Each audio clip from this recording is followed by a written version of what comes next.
ഓം കർപ്പണ്യദോഷോ ഭഗവതസ്വഭാവകൃച്ഛാമുഖം ധർമ്മസുമോദരേതക യസ്യാനുസ്ഥിതം രോഹിതന്മേ ശിഷ്യസേ പുംസാരിമാം താം പ്രപന്നം. നമോ ഭഗവതേ വാസുദേവായ, നമോ ഭഗവതേ വാസുദേവായ. ഓം ശ്രീകൃഷ്ണായ പരബ്രഹ്മണേ നമഃ. എല്ലാ സജ്ജനങ്ങൾക്കും ഗുരുവായൂരപ്പൻ്റെ നാമത്തിൽ സാഷ്ടാംഗ പ്രണാമം. ഭഗവത്ഗീതയിലെ നമ്മൾ ഇന്നലെ ഗുണത്രയ വിഭാഗയോഗം ചിന്തിക്കാൻ തുടങ്ങിയതാണ്. ആ ഗുണത്രയത്തെ പറ്റി മനസ്സിലാക്കലും ആ ഗുണത്രയങ്ങളെ ജയിക്കങ്ങൾ വേണം. ഗുണാതീത അവസ്ഥയിൽ മാത്രമേ ഈശ്വരപ്രാപ്തിയിലേക്ക് നമുക്ക് എത്താൻ സാധിക്കുകയുള്ളൂ എന്നർത്ഥം. അപ്പോൾ അതുകൊണ്ട് ആ ഗുണങ്ങളെപ്പറ്റി, അതിൻ്റെ വിഭാഗത്തെപ്പറ്റി ഭഗവാൻ വെളിപ്പെടുത്തുന്നതാണ് യഥാർത്ഥ നമ്മുടെ മായാരൂപത്തിൽ നമ്മുടെ കൂടെയുള്ളത്, ഈ മൂലപ്രകൃതിയായിട്ടുള്ളത് ഈ പ്രകൃതിയിൽ നിന്ന് കിട്ടിയിട്ടുള്ളതാണ്. അത് ശരീര സംബന്ധമാണ് താൻ. അതുകൊണ്ട് അതിനെ ജയിക്കണമെങ്കിൽ അതെങ്ങനെയാ പ്രവർത്തിക്കുന്നതെന്ന് അറിയണം. 14-ാം അധ്യായം ഗുണത്രയ വിഭാഗ യോഗം. കഴിഞ്ഞ അധ്യായത്തിൽ ക്ഷേത്രജ്ഞ വിചാരങ്ങളുടെ ക്ഷേത്രജ്ഞനായിരിക്കുന്ന പുരുഷൻ ആത്മാവും അകർത്താവും സാക്ഷിയുമാണെന്ന് വ്യക്തമാക്കപ്പെട്ടു. ശരീരം ക്ഷേത്രവും അനാത്മാവും ജഡോപാധിയുമാണെന്നും പറഞ്ഞു. ക്ഷേത്രജ്ഞന്മാരെ അഥവാ പ്രകൃതി പുരുഷന്മാരെ തിരിച്ച് അറിയുന്നതാണ് യഥാർത്ഥ ജ്ഞാനം. ശരീരത്തെയും ശരീരത്തിലുള്ള ഈശ്വര ശക്തിയെയും തിരിച്ചറിയുന്നതാണ് യഥാർത്ഥത്തിൽ ഉള്ള അറിവ് എന്ന് പറയുന്നു. യഥാർത്ഥത്തിൽ ഏകനായിരിക്കുന്ന ആത്മാവ് തന്നെയാണ് സകല ക്ഷേത്രത്തെയും പ്രകാശിപ്പിക്കുന്നതും. എങ്കിൽ പ്രപഞ്ചത്തിലെ അനന്ത വൈരുദ്ധ്യങ്ങൾ, ഒരേ ശക്തിയാണ് നമ്മുടെ ശരീരത്തിൽ ഇരിക്കുന്നതും ആ ശരീരത്തിൻ്റെ നിർമ്മിതിക്കും ഭഗവാൻ തന്നെയാണ് ആദികാരണം. എല്ലാവരുടെയും ശരീരം നിർമ്മിച്ചിരിക്കുന്നത് ഒരേ കണ്ടക്ഷൻ ഇൻഗ്രീഡിയൻസ് ഒക്കെ ഒന്ന് തന്നെയാണ്. അതിന് ഈശ്വരൻ്റെ ശക്തിയും പകർന്നു നൽകിയിട്ടുണ്ടെന്ന് പറഞ്ഞു. പിന്നെ എങ്ങനെയാ? പിന്നെ കണ്ടക്ഷൻ ഒരേപോലെയാണ്, പ്രകൃതിയുടെ ചേർച്ച ഒരേപോലെയാണ്, ഉപയോഗിച്ചിരിക്കുന്ന വസ്തുക്കൾ ഒരേപോലെയാണ്, അതിൽ ജീവൻ നൽകുന്നതും ഭഗവാൻ തന്നെയാണ്. എല്ലാവരുടെ ശരീരങ്ങളും ഒരേപോലെ പ്രകാശിപ്പിക്കുന്ന ആത്മസ്വരൂപം തന്നെയാണ്. എന്നാൽ പിന്നെ നമ്മൾ തമ്മിൽ സ്വഭാവത്തിൽ എന്തുകൊണ്ട് വൈരുദ്ധ്യാത്മക വരുന്നു എന്നതാണ് വിചിത്രമായിരിക്കുന്നത്. ഈ വൈരുദ്ധ്യങ്ങൾ എങ്ങനെ സംഭവിക്കുന്നു? ഇതിന് സമാധാനം നൽകുന്നതാണ് ഈ ത്രിഗുണ വിഭാഗങ്ങളും അവയുടെ സമ്മിശ്രണങ്ങളും വിവരിക്കുന്ന 14-ാം അധ്യായം. എന്തുകൊണ്ടാണ് സ്വഭാവത്തിൽ വൈരുദ്ധ്യാത്മകം വരുന്നത്? അതിന് ഒരേ ഒരു കാരണം ത്രിഗുണങ്ങളാണ് എന്ന് ഇവിടെ വെളിപ്പെടുത്തുന്നു. അതിനെ തന്നെയാണ് മായ എന്ന് പറയുന്നത്. അതാണ് 24 ഘടകങ്ങളിൽ ഒന്ന് മൂലപ്രകൃതിയായിട്ട് പറയുന്നത്. ശ്രീ ഭഗവാന് വാച ഹരം ഭൂയ പ്രവക്ഷ്യാമി ജ്ഞാനാനാം ജ്ഞാനമുത്തമം യജ്ഞാത്വാ മുനേ സർവേ പരാം സിദ്ധി മിതോഗത. ഭഗവാൻ പറഞ്ഞു, യജ്ഞാത്വാ സർവേ മുനയ, ഏതൊന്നിനെ അറിഞ്ഞിട്ട് എല്ലാ മുനിമാരും ഇത് പരാം സിദ്ധിഗത, ഇതിൽ നിന്ന് മോക്ഷത്തെ പ്രാപിച്ചവരായോ, ജ്ഞാനാനാം ഉത്തമം ജ്ഞാനങ്ങളിൽ വെച്ച് ഉത്തമമായിരിക്കുന്ന പരംജ്ഞാനം, പരമമായ ജ്ഞാനത്തെ ഭൂയ പ്രവശ്യാമി, വീണ്ടും ഞാൻ പറഞ്ഞു തരാം. ഏതൊന്നിനെ അറിഞ്ഞിട്ട് എല്ലാ മുനിമാരും ഇതിൽ നിന്നും അഥവാ പ്രകൃതി ബന്ധത്തിൽ നിന്നും മോക്ഷത്തെ പ്രാപിച്ചുവോ, ജ്ഞാനങ്ങളിൽ വെച്ച് ഉത്തമമായിരിക്കുന്ന ആ പരമാത്മാ ജ്ഞാനത്തെ, പരമമായ ജ്ഞാനത്തെ ഞാൻ ഇനി നിനക്ക് പറഞ്ഞു തരാം. അപ്പൊ നമ്മുടെ ഈ ശരീരത്തിന്റെ നിർമ്മിതിക്ക് ഉപയോഗിക്കുന്നത് അതിലുള്ള ശക്തിയും എല്ലാം ഒന്ന് തന്നെ.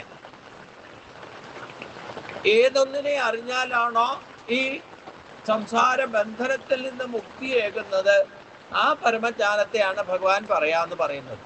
അത് ഗുണസംബന്ധമാണ്, ശരീര സംബന്ധമാണ്. അത് ശരീരത്തിൽ അതുള്ളത് കൊണ്ടാണ് നമുക്ക് ഒരിക്കലും മായയെ ജയിക്കാൻ പറ്റാതിരിക്കുന്നത്. അതായത് മായ എന്ന് പറയുന്നത് എന്താ? നമ്മുടെ സ്വഭാവത്തിന്റെ കാരണം. അത് അർജുനൻ കണ്ടുപിടിച്ച് പറയുന്നതുകൊണ്ടാണ് ഗീതോപദേശത്തിന് തന്നെ കാരണമായത്. ആർക്ക്? നമുക്ക് തന്നെ. കാരണം മനസ്സിലാക്കണം, നമ്മുടെ സ്വഭാവം തന്നെയാണ് നമ്മളെ യഥാർത്ഥത്തിൽ ബന്ധനത്തിൽ നിന്ന് മുക്തിയാകാതിരിക്കാൻ കാരണം. മറ്റാരുമല്ല, നമ്മുടെ സ്വഭാവം തന്നെയാണ്. പക്ഷെ നമ്മൾ എപ്പോഴും നമ്മുടെ സ്വഭാവം കൊണ്ട് തന്നെ നമുക്ക് എന്ത് അനുഭവം നല്ലതോ ചീത്തയോ ഉണ്ടായാലും അതിനൊക്കെ ആരെങ്കിലുമൊക്കെ കാരണം കണ്ടെത്തും. എന്തെങ്കിലുമൊക്കെ പുറത്തെ കാരണങ്ങൾ നമ്മൾ കണ്ടെത്തും. അതുകൊണ്ട് നമുക്ക് ഈ ബന്ധനത്തിൽ നിന്ന് മുക്തി നേടാൻ പറ്റാതിരിക്കുന്നത്. യഥാർത്ഥത്തിൽ ഇതിനൊക്കെ കാരണം നമ്മുടെ സ്വഭാവം തന്നെയാണ്. അത് തിരിച്ചറിയില്ല. അതിനെയാണ് തിരിച്ചറിയാതിരിക്കുന്നതാണ് മായ. എന്തറിഞ്ഞാൽ ആ മായയെ ജയിക്കാൻ സാധിക്കുമോ അതാണ് ഇപ്പൊ ഭഗവാൻ പറയാൻ പോകുന്നത്. ആ സ്വഭാവം എങ്ങനെ ക്രിയേറ്റ് ആകുന്നു, ഈ ഓരോരുത്തരും എങ്ങനെ വ്യത്യാസം ഉണ്ടാകുന്നു എന്നതാണ് ഗുണത്രയത്തിൽ നിന്നും. അതിനാണ് വിഭാഗം ചെയ്ത് കാറ്റഗറൈസ് ചെയ്ത് നമ്മൾ മനസ്സിലാക്കണം. ഇതം ജ്ഞാനം ഉപാസത്യ മമ സ്വധർമ്മമാകത സർഗേ അഭിനോപജായന്തേ പ്രളയേന വദന്തിച്ച. ഇതം ജ്ഞാനം ഉപാസത്യ, ഈ ജ്ഞാനത്തെ ആശ്രയിച്ചിട്ട് മമ സ്വധർമ്മ്യം ആഗത, എന്റെ സ്വരൂപത്തെ പ്രാപിച്ചവർ സർഗേ അപി, സൃഷ്ടി പുതിയതായിട്ട് ആരംഭിക്കുമ്പോൾ ന ഉപജായതേ, പോലും വീണ്ടും സൃഷ്ടി ആരംഭിക്കുമ്പോൾ, അടുത്ത കൽപ്പത്തിൽ ഇതേപോലെ വീണ്ടും സൃഷ്ടി ആരംഭിക്കുമ്പോൾ അവർക്ക് ഒരിക്കലും പുനർജനിക്കേണ്ടതായിട്ട് വരുന്നില്ല. പ്രളയേ ന ബന്ധന്തിച്ച, പ്രളയത്തിൽ ദുഃഖിക്കുന്നുമില്ല.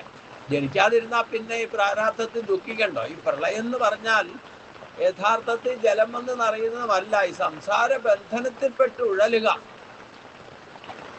അതിൽ നീന്തി തുടിക്കുക, അതിനെയാണ് പ്രളയം എന്ന് പറയുന്നത്. അപ്പൊ സംസാര ബന്ധനത്തിൽ വീണ്ടും വന്ന് ജനിക്കാതിരിക്കുന്ന ആൾക്ക് പിന്നെ പ്രളയത്തെ അനുഭവിക്കണ്ടല്ലോ, ഈ സംസാര ദുഃഖങ്ങളൊന്നും അനുഭവിക്കണ്ട. ഭഗവാനിലേക്ക് ജയിച്ചു കഴിഞ്ഞാൽ പിന്നെ അതിൻ്റെ ആവശ്യകതയില്ലല്ലോ. അതുകൊണ്ട് ഈ ജ്ഞാനത്തെ ആശ്രയിച്ചിട്ട് എൻ്റെ സ്വരൂപത്തെ പ്രാപിച്ചവർ സൃഷ്ടി പുതിയതായിട്ട് ആരംഭിക്കുമ്പോൾ പോലും ജനിക്കുന്നില്ല, പ്രളയകാലത്തിൽ ദുഃഖിക്കുന്നുമില്ല, നശിക്കുന്നുമില്ല എന്ന് സാരം.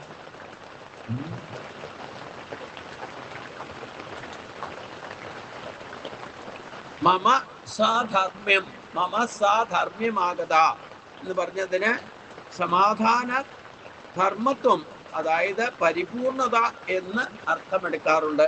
അതായത് ഈശ്വരനിലേക്ക് ചേർന്ന് കഴിഞ്ഞാൽ പിന്നെ ഒരിക്കലും നശിക്കുന്നില്ല, അപ്പോഴാണ് നമ്മുടെ ജീവൻ പൂർണ്ണത കൈവരുന്നതെന്ന്.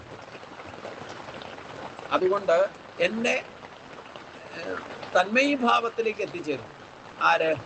ഏതൊരു ജ്ഞാനം അറിഞ്ഞ്, അതായത് ഏതൊരു ജ്ഞാനത്തെ, ഇപ്പൊ ഭഗവാൻ പറയാൻ പോകുന്ന ജ്ഞാനത്തെ ആശ്രയിച്ചാല് നമുക്ക് തൻ്റെ സ്വരൂപത്തെ ശരിക്കും തിരിച്ചറിഞ്ഞാല് ഭഗവാന്റെ സ്വരൂപത്തെയും തിരിച്ചറിയാൻ സാധിക്കും.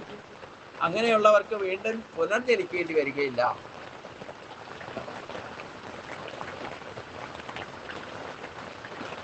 മമ യോനിർ മഹത് ബ്രഹ്മ തസ്മിൻ ഗർഭം ദദാമ്യവം സംഭവ സർവഭൂതാനാം തതോ ഭവതി ഭാരത. ഹേ ഭാരത, മഹത് ബ്രഹ്മ, മഹത്തായ ബ്രഹ്മം, മമ യോനിം, എന്റെ യോനിയാകുന്നു.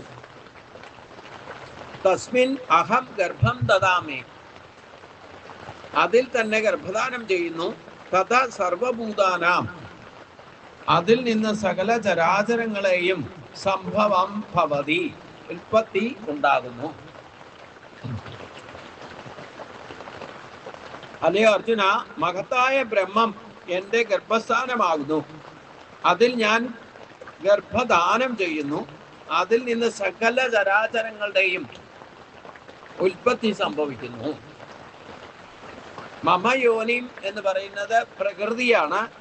പ്രകൃതി മത്സ്വരൂപമായിരിക്കും, ത്രിഗുണാത്മകമായിരിക്കുന്ന എൻ്റെ മായ എന്ന് ശങ്കരാചാര്യൻ പറഞ്ഞിട്ടുണ്ട്. മമ യോനി എന്ന് പറയുന്നത് ഇവിടെ പ്രകൃതിയാണ് പറയുന്നത്. അതായത് ഗുരുവായൂരപ്പന്റെ അപരാശക്തിയാൽ നിർമ്മിക്കപ്പെട്ടിരിക്കുന്ന, സൃഷ്ടിക്കപ്പെട്ടിരിക്കുന്ന ഈ പ്രത്യക്ഷത്തിലുള്ള പ്രപഞ്ച സൃഷ്ടിയിലുള്ള വസ്തുക്കളാണ് നമ്മുടെ ശരീരമടക്കം. അത് പ്രകൃതിയുടെ, പ്രത്യക്ഷ പ്രകൃതിയുടെ തൽസ്വരൂപമാണ്. അത് ത്രിഗുണാത്മകമായിരിക്കുന്ന മായ കൊണ്ട് അതിൻ്റെ ശ്രേഷ്ഠത നമ്മൾ അറിയുന്നുമില്ല. അതുകൊണ്ട് പ്രകൃതി ത്രിഗുണങ്ങളാൽ നിയന്ത്രിക്കപ്പെട്ടിരിക്കുന്നതിനാൽ ഗുണത്രയത്തെ പ്രപഞ്ച കാരണമായിരിക്കുന്ന മായ എന്ന് വിശേഷിപ്പിക്കുന്നു. ആത്മചൈതന്യ പ്രവേശത്താൽ ജഡപ്രകൃതി ജീവത്താകുന്നതിനെയാണ് ഗർഭധാനമായിട്ട് ഇവിടെ വർണ്ണിച്ചിരിക്കുന്നത്. അതായത് ഈ ശരീരം എപ്പോൾ കിട്ടുന്നോ ആ ശരീരത്തിൻ്റെ ഘടകങ്ങളിൽ ഒന്നാണ് ഈ ത്രിഗുണാത്മകമായിരിക്കുന്ന മായ.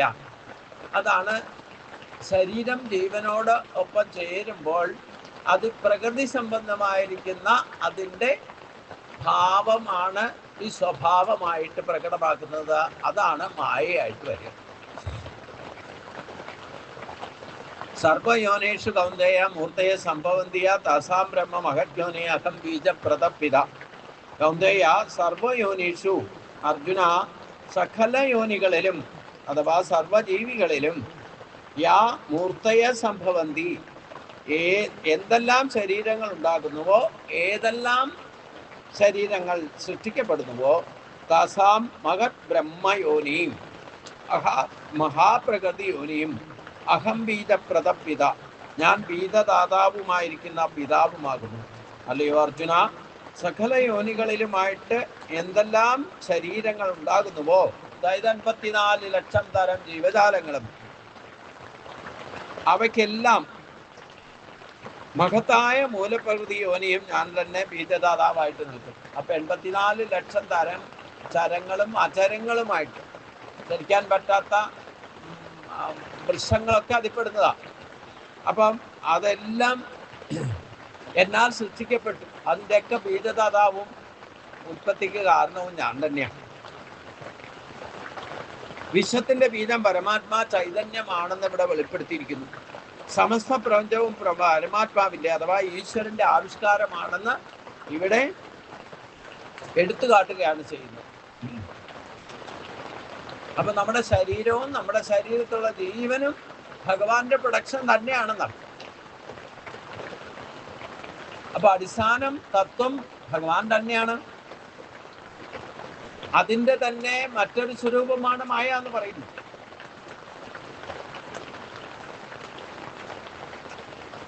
അത് പ്രകൃതി സംബന്ധമായിരിക്കുന്ന ശരീരം കിട്ടിക്കഴിഞ്ഞാൽ അത് പ്രകൃതിയുടെ സ്വഭാവത്തിൽ സത്വരജ തമോ ഗുണങ്ങളുടെ പ്രഭാവത്തെ ചേർച്ചയാണ് മായ എന്ന് പറയുന്നത്. സത്വം രജസ്തമയിതി ഗുണ പ്രകൃതി സംഭവ നിബന്ധനന്തി മഹാബാഹോ ദേഹേ ദേഹീനമവ്യം. മഹാബാഹു ആയിരിക്കുന്ന അർജുന, പ്രകൃതി സംഭവ ഗുണ സത്വം രജസ് തമസ് എന്നീ പ്രകൃതി സംഭവ ഗുണാഹ, പ്രകൃതിയിൽ നിന്നുണ്ടാകുന്ന ഗുണങ്ങൾ അവ്യയം ദേഹിനം ദേഹേ നിബന്ധനന്തി, ദേഹത്തിൽ ബന്ധിക്കപ്പെടുന്നു. ഹേ മഹാബാഹു ആയിരിക്കുന്ന അർജുന, സത്വം രജസ് തമസ് എന്നിങ്ങനെയുള്ള മൂലപ്രകൃതിയിൽ നിന്നുണ്ടാകുന്ന ഗുണങ്ങൾ നാശരഹിതമായ ജീവാത്മാവിനെ ശരീരത്തിൽ ബന്ധിക്കും. ജീവാത്മാവ് യഥാർത്ഥത്തിൽ നാശരഹിതനും നിർവികാരനുമാണ്. എന്നാൽ ശരീരവുമായുള്ള തന്മയീഭാവം മൂലം സുഖദുഃഖാദികളോട് കൂടി ബന്ധിക്കപ്പെട്ടിരിക്കുന്നത് പോലെ കാണപ്പെടുന്നു. ഈ ബന്ധഹേതു ത്രിഗുണങ്ങളാണ്. അപ്പോ നമ്മളെ ശരീരത്തെ ജീവനുമായിട്ട് ബന്ധിച്ച് നിർത്തുന്ന ഒരു ഫെവിക്കോളാണ് ഈ ഗുണങ്ങൾ മുട്ടിച്ചു നിർത്തുന്നത്. അതിൻ്റെ ചേർച്ച ത്രിഗുണങ്ങൾ എന്ന് പറയുന്ന സത്വം രജസ് തമസ് 3 ഐറ്റം കൂട്ടിയിട്ട് ഒരു ഗമ്മ ഇല്ലെങ്കിൽ ഫെവിക്കോൾ ഉണ്ടാക്കിയാൽ അതിൻ്റെ ചേർച്ചയാണ് ജീവനെ ശരീരവുമായിട്ട് ഒട്ടിച്ചു നിർത്തുന്നത് ഈ ഫെവിക്കോളാണ്. അപ്പോൾ ഈ ജീവനെ ഈ ശരീരവുമായിട്ട് ആണ് ഒട്ടിക്കുക. അപ്പൊ ശരീരത്തിന്റെ സ്വഭാവം, അതായത് ഈ ശരീര സംബന്ധമായിട്ടുള്ള സ്വഭാവം ഈ ജീവൻ കാണിക്കും. ജീവനോട് കൂടിയിരിക്കുന്ന ശരീരം കാണിക്കുന്ന.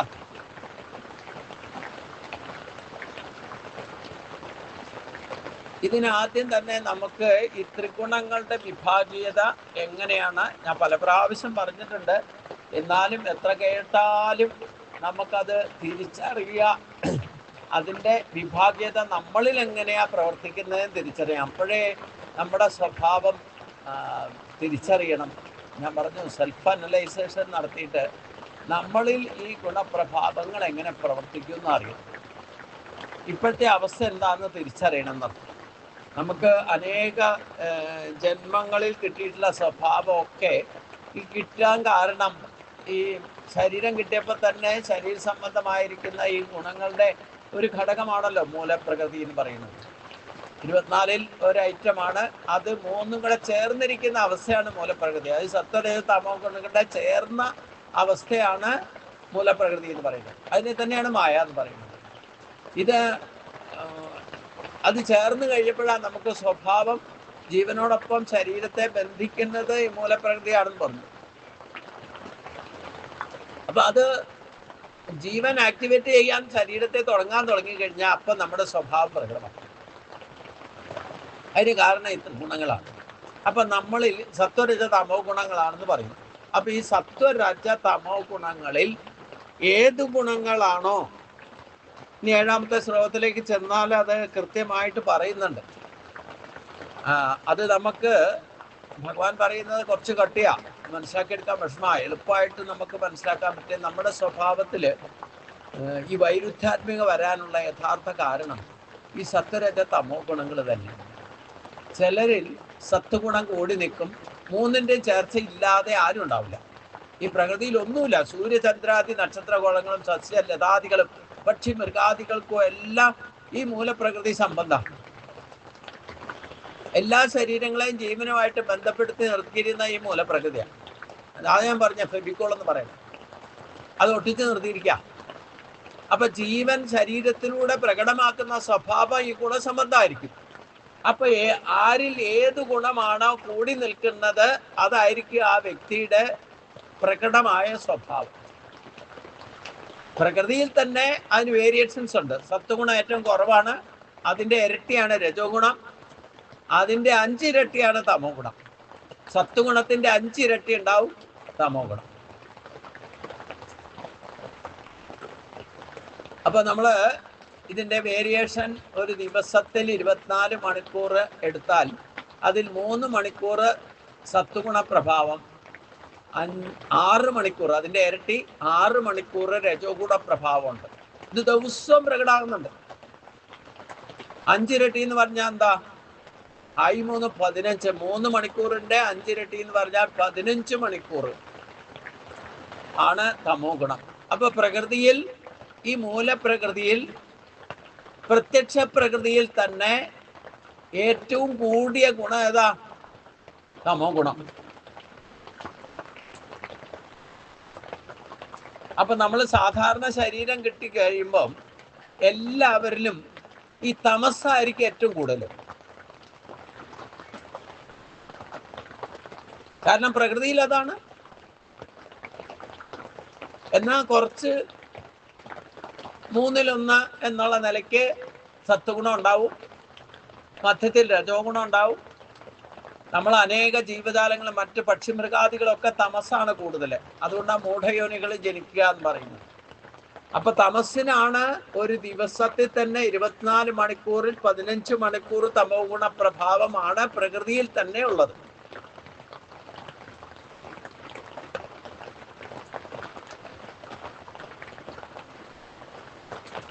ഇത് നമ്മൾ സമയം കണക്കാക്കിയാൽ 15-ഉം 6 മണിക്കൂർ രജോ ഗുണം, 3 മണിക്കൂർ സത്വഗുണം. അപ്പം 6 3 9-ഉം 15-ഉം 24 മണിക്കൂറായി.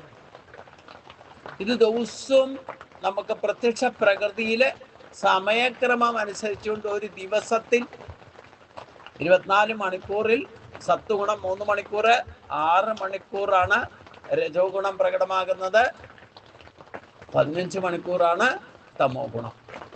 ഇനി അതിൻ്റെ സമയം നിശ്ചയിച്ചിട്ടുണ്ട്.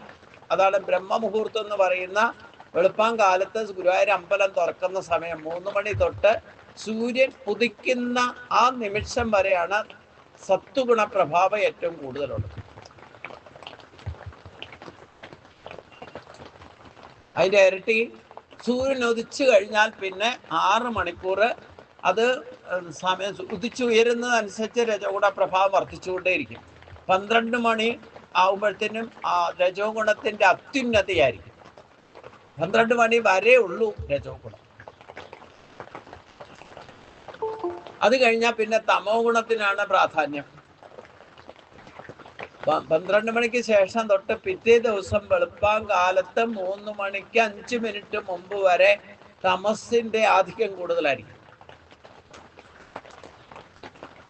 ഇത് കൃത്യമായിട്ട് മനസ്സിലാക്കിയിട്ട് ഏത് ഗുണം ഏത് സമയത്ത് പ്രകടമാകുന്നു എന്നറിഞ്ഞിട്ട് അതനുസരിച്ചുകൊണ്ട് നമ്മൾ അതിനോട് ചേരാൻ ശ്രമിക്കണം. അതിനോട് ചേരാൻ ശ്രമിക്കുക എന്ന് പറഞ്ഞാൽ ഒരിക്കലും തമസ്സിനോട് ചേരരുത്. ഇനി സത്വഗുണ പ്രഭാവത്തിൽ നിന്നാണ് നമ്മൾ ഏത് തരത്തിൽ ഇന്ദ്രിയ ഭോഗ സുഖങ്ങളായിക്കോട്ടെ നമുക്ക് സുഖം എന്ന് പറയുന്ന സംഗതി അനുഭവിക്കുന്നുണ്ടെങ്കിൽ അത് സത്വഗുണ പ്രഭാവം.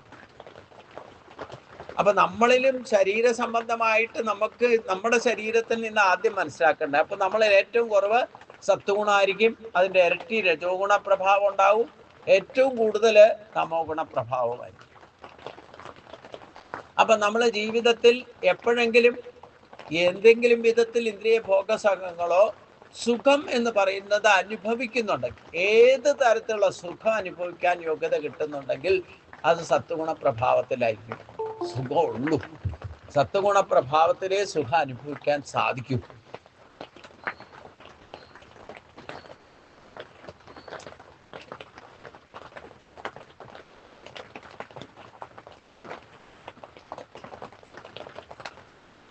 ആ ഭോഗസുഖങ്ങളെല്ലാം വരും. അതെപ്പോ അനുഭവിച്ചു? രജോ ഗുണ പ്രഭാവത്തിന്റെ ഫലം എന്താ?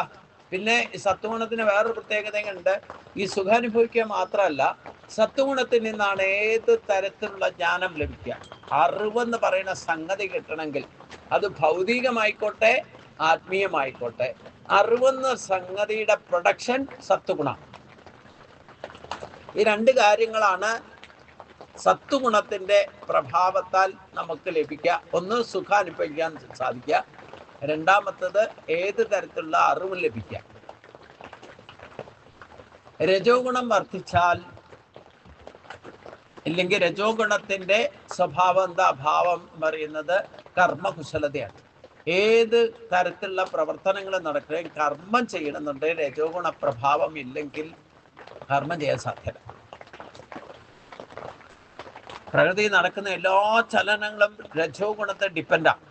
അചഞ്ചലമായിരിക്കുന്ന ബ്രഹ്മം ചലനാത്മകമായ അത് സൃഷ്ടി വ്യവഹാരം നടക്കുന്നുണ്ടെങ്കിൽ അത് രജോ ഗുണ പ്രഭാവം കൊണ്ടാണ് സംഭവിക്കുക. അതുകൊണ്ടാണ് പരിപാലനം നടക്കണമെങ്കിൽ വിഷ്ണുവിന്റെ ഭാവം രജോ ഗുണത്തിലാണ്. അതിന് സപ്പോർട്ട് ചെയ്യുന്ന ലക്ഷ്മി ദേവി.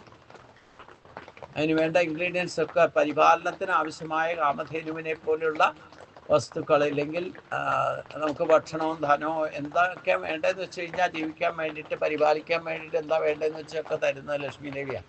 അത് രണ്ടും കൂടെ ചേർന്നിട്ടാണ് പ്രഭാവം. അവിടെയും പുരുഷനും പ്രകൃതിയും ചേർന്നാലേ ഈ രജോ ഗുണ സംബന്ധമായിട്ടുള്ള കാര്യങ്ങൾ നടക്കുള്ളൂ. അപ്പം എന്താ ഈ രജോ ഗുണത്തിൻ്റെ ഏറ്റവും വലിയ നമ്മളെ ശരീരത്തിലൂടെ അനുഭവിക്കുന്നത് നമുക്ക് കർമ്മകുശലത ഉണ്ടാകും. ഏത് കർമ്മവും ചെയ്യാനുള്ള ഉത്സാഹം ലഭിക്കുന്നത് കർമ്മത്തിൻ്റെ പ്രേരണ രജോ ഗുണമാണ്.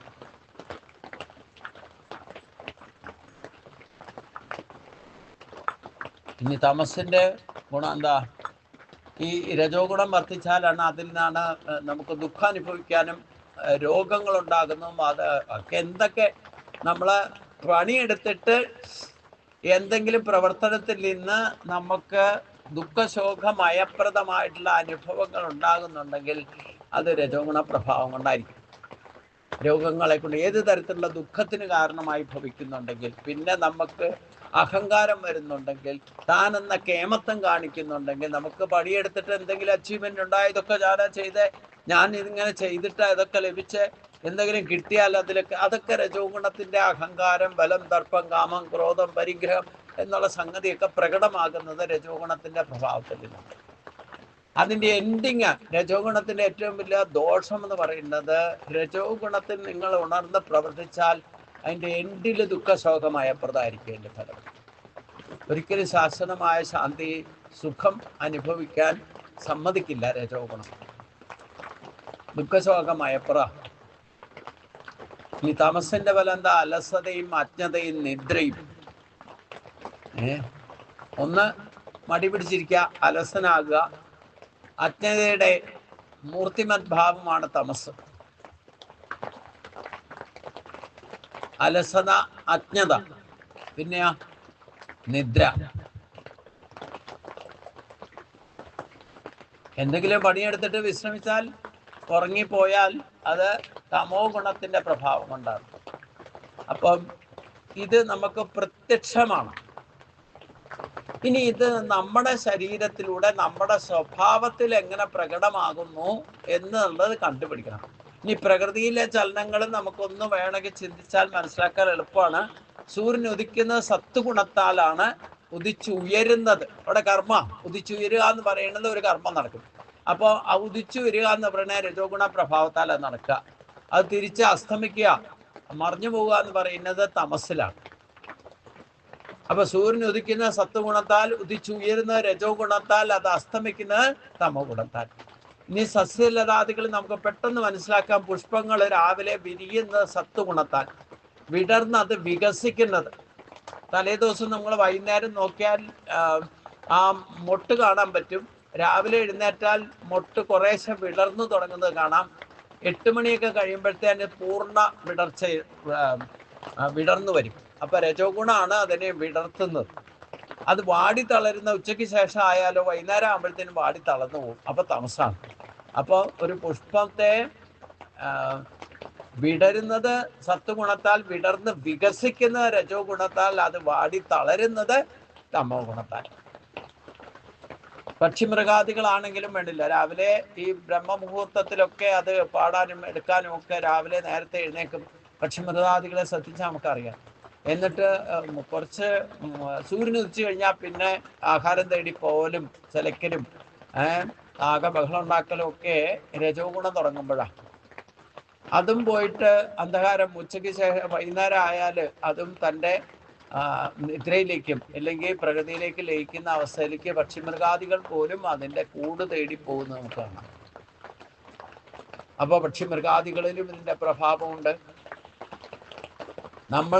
നമ്മുടെ സൃഷ്ടിക്കപ്പെടുന്ന സത്വഗുണത്താലാണ്. അത് നമ്മുടെ ശരീരം കിട്ടുന്നത് സത്വഗുണ പ്രഭാവത്താലാണ് സൃഷ്ടിക്കപ്പെടുന്നത്. അത് വളർന്ന് വലുതാകുന്നത്, ഉണ്ടായ ശരീരം അതേപോലെ അല്ലേ ഇരിക്കുക, അത് വളർന്ന് വലുതാകുന്നത് രജോ ഗുണ പ്രഭാവം കൊണ്ടാണ്. അത് മരിക്കുന്നത് തമോ ഗുണ പ്രഭാവം കൊണ്ടാണ്. അപ്പൊ നമ്മൾ രാവിലെ എഴുന്നേൽക്കുന്നത് സത്വഗുണ പ്രഭാവത്താലാണ്. എത്ര കിടന്നുറങ്ങിക്കോളാൻ പറഞ്ഞാലും നമുക്ക് ഉറക്കം വിട്ടിട്ട് എണീക്കാൻ തോന്നുന്നുണ്ടെങ്കിൽ അവിടെ സത്വഗുണ പ്രഭാവം നമ്മുടെ ഉള്ളിൽ എപ്പോൾ ഉണ്ടാവും, അപ്പോഴേ ഉണർന്ന് എഴുന്നേക്കാൻ പറ്റും. ഉണർന്ന് എഴുന്നേറ്റ് എന്തെങ്കിലും ചെയ്യണമെങ്കിൽ രജോ ഗുണം വേണം. നമ്മൾ വൈകുന്നേരം വിശ്രമിക്കുന്നത് തമോ ഗുണത്താലാണ്. നമ്മൾ ജനിക്കുന്നത് സത്വഗുണത്താൽ, വളർന്ന് വലുതാകുന്ന രജോ ഗുണത്താൽ, മരിക്കുന്നത് തമോ ഗുണത്താൽ. രാവിലെ എഴുന്നേൽക്കുന്നത് സത്വഗുണത്താൽ, എഴുന്നേറ്റ് എന്തെങ്കിലും പ്രവർത്തിക്കാൻ പോകുന്ന രജോ ഗുണത്താൽ, നാം വൈകുന്നേരം വിശ്രമിക്കുന്നത് തമോ ഗുണത്താൽ. ഇത് പ്രകൃത്യാ ഉള്ള എല്ലാവർക്കും ഈ പ്രോസസ്സ് ഒരേപോലെ. ഈ പറയുന്ന സൂര്യചന്ദ്രാദി നക്ഷത്രഗോളങ്ങള്, പക്ഷിമൃഗാദികള്, സസ്യലതാദികള്, വിശേഷ ബുദ്ധിയുള്ള മനുഷ്യനിലും അതിന്റെ 50% പ്രവർത്തനം കോമണാണ് എല്ലാവർക്കും. ഇനി ബാക്കി 50%ലാണ് സ്വഭാവ വൈരുദ്ധ്യം ഉണ്ടാകുക. അതെങ്ങനെ വൈരുദ്ധ്യം വരാ? ചിലര് സത്വഗുണം കൂടി നിൽക്കും, രജോ ഗുണവും തമോ ഗുണവും സപ്പോർട്ട് ചെയ്ത് നിൽക്കും. 3 ഗുണത്തിന്റെയും പ്രകൃതിയിലുള്ള പെർസെൻറ്റേജ് തമോ ഗുണത്തിന് ഏറ്റവും കൂടുതൽ, രജോ ഗുണം അതിനും താഴെ, ഏറ്റവും കുറവ് സത്വഗുണത്തിലായിരിക്കും. ഇനി നമ്മുടെ വ്യവഹാരം കൊണ്ട് നമ്മുടെ സ്വഭാവത്തിൽ തന്നെ വ്യത്യാസങ്ങൾ ഉണ്ടാകും. അത് മൃഗങ്ങളായിട്ടോ മറ്റ് പക്ഷി മൃഗാദികളായിട്ടോ ഒക്കെ ജനിക്കുമ്പം അതിൽ നിന്ന് ഒരു സ്വഭാവം, ഇതിൻ്റെ വേരിയേഷൻസ് സംഭവിച്ച് നമ്മൾ മനുഷ്യനായിട്ട് ജനിക്കുമ്പം നമ്മൾ രജോ ഗുണമായിരിക്കും ഏറ്റവും കൂടുതൽ. പൊതുവെ എല്ലാവർക്കും ഉണർന്ന് എഴുന്നേറ്റ് ജീവിക്കാൻ വേണ്ടിയിട്ട്, ശരീരത്തിന് വേണ്ടിയിട്ട് ശരീരം പോലും മറന്നിട്ട് പ്രവർത്തിക്കാനുള്ള ക്ഷമത മനുഷ്യന് ഏറ്റവും കൂടുതലായിരിക്കും. അതിൻ്റെ കാരണം നമ്മൾ 84 ലക്ഷം തരം ജീവജാലങ്ങളുടെ കടന്നു വരുമ്പം അതിൽ നിന്ന് ഓട്ടോമാറ്റിക് പ്രോസസ്സിൽ രജോ ഗുണത്തിന്റെ ആധിക്യം സംഭവിക്കുന്നത് മനുഷ്യജന്മത്തിലായിരിക്കും. അപ്പൊ ടോട്ടലി രജോ ഗുണാത്മകന്മാരാണ്. അത് സ്ത്രീ ആയാലും പുരുഷനായാലും ബ്രാഹ്മണനായാലും ക്ഷത്രിയനായാലും വൈശ്യനായാലും ശൂദ്രനായാലും രജോ ഗുണമായിരിക്കും എല്ലാവരിലും ഏറ്റവും കൂടുതൽ. അതുകൊണ്ടാണ് നമ്മൾ ഇന്ദ്രിയ ഭോഗസുഖങ്ങൾക്ക് ആഗ്രഹങ്ങൾ ജനിക്കുന്നതും രാഗദ്വേഷാദികൾ പെടുന്നതും അതിന് വേണ്ടിയിട്ട് ശരീരം പോലും മറന്നിട്ട് പ്രവർത്തിക്കാനുള്ള ക്ഷമതയും ഈ രജോ ഗുണത്തിന്റെ ആധിക്യം കൊണ്ടുണ്ടാകുന്നത്. അപ്പൊ അങ്ങനെയുള്ള പ്രവർത്തനങ്ങളിൽ ഏതെങ്കിലും തരത്തിൽ നമുക്ക് സുഖം അനുഭവിക്കാൻ താൽക്കാലികമായിട്ടെങ്കിലും സാധിച്ചാൽ അവിടെ സത്വഗുണ പ്രഭാവം കൊണ്ടാണ് സാധിക്കുന്നത്. പിന്നെ അലസന്മാരായിട്ടിരിക്കുന്ന മറ്റന്തയുടെ മറവിലിരിക്കുന്നവരും എപ്പോഴും കിടന്നുറങ്ങുന്നവരെയും ഒക്കെ നമുക്ക് കണ്ടാൽ മനസ്സിലാവും അത് തമോ ഗുണ ആധിക്യമുള്ളവരാണ്. അപ്പൊ രജോ ഗുണം ഈശ്വരൻ മനുഷ്യജന്മത്തിന് ഏറ്റവും കൂടുതലായിട്ട് പ്രകൃതിയിൽ നിന്ന് തന്നെ അനേക ജന്മങ്ങളുടെ പരിണാമങ്ങൾക്ക്, അതായത് 54 ലക്ഷം തരം ജീവജാലങ്ങളുടെ കാറ്റഗറൈസേഷനിൽ ജന്മമെടുത്ത് മനുഷ്യജന്മത്തിലേക്ക് ദൈവീയ സമ്പത്തും ആസുരീ സമ്പത്തിന്റെയും ബാലൻസിക്ക് നിൽക്കുമ്പോൾ മനുഷ്യജന്മം കിട്ടുന്ന രജോ ഗുണത്തിന്റെ ആധിക്യത്തിലായിരിക്കും. അപ്പൊ മനുഷ്യജന്മം കിട്ടുമ്പം മനുഷ്യന്റെ പൊതുവെയുള്ള സ്വഭാവം രജോ ഗുണ ആധിക്യമായതുകൊണ്ടാണ് നമ്മൾ ഈ ആഗ്രഹങ്ങൾക്ക് പിന്നാലെ, ഈ ഇന്ദ്രിയ വിഷയങ്ങൾക്ക് പിന്നാലെ ഓടിച്ചാടി നടക്കുന്നത്. അത് നമ്മളെ കൂടുതൽ കൾച്ചർ ഡെവലപ്പ് ചെയ്യുന്നതിന്, അതായത് സാത്വികത്തിലേക്ക് എത്തിക്കാൻ തടസ്സമുണ്ടാക്കുന്ന വിധത്തിലായിരിക്കും രജോ ഗുണ ആധിക്യമുള്ളവർ പ്രവർത്തിക്കുക. സത്വഗുണത്തിന്റെ പ്രഭാവം പ്രകൃതിയിൽ തന്നെ വളരെ കുറവാണ്. അപ്പൊ നമുക്ക് രജോ ഗുണത്തിന്റെ ആധിക്യം വന്നു കഴിഞ്ഞാൽ സ്ത്രീ ആയാലും പുരുഷനായാലും ബ്രാഹ്മണനായാലും ക്ഷത്രിയ എല്ലാവർക്കും ഈ തരം സമ്പാദിക്കുന്നതിലും തന്ത്രിമാരായിക്കോട്ടെ മേശാന്തിമാരായിക്കോട്ടെ നമ്മളൊക്കെ ആരായിക്കോട്ടെ എല്ലാവർക്കും ഭൗതിക ഭോഗസുഖങ്ങളിൽ ഇച്ഛ കൂടുതലാണ്. അതിന് കാരണം എന്താ? രജോ ഗുണാധിക്യം കൂടുതലുണ്ട്. പിന്നെ അനേക മനുഷ്യനായിട്ട് ജനിച്ചു കഴിഞ്ഞാൽ ഈ ഒരേപോലെ അല്ലല്ലോ, ഓരോ ദിവസവും നമുക്ക് ഭാവത്തിന് വ്യത്യാസം വരും. അതിനും കാരണം ഈ പ്രകൃതിയുടെ സത്വരജ തമോ ഗുണങ്ങളാണ്.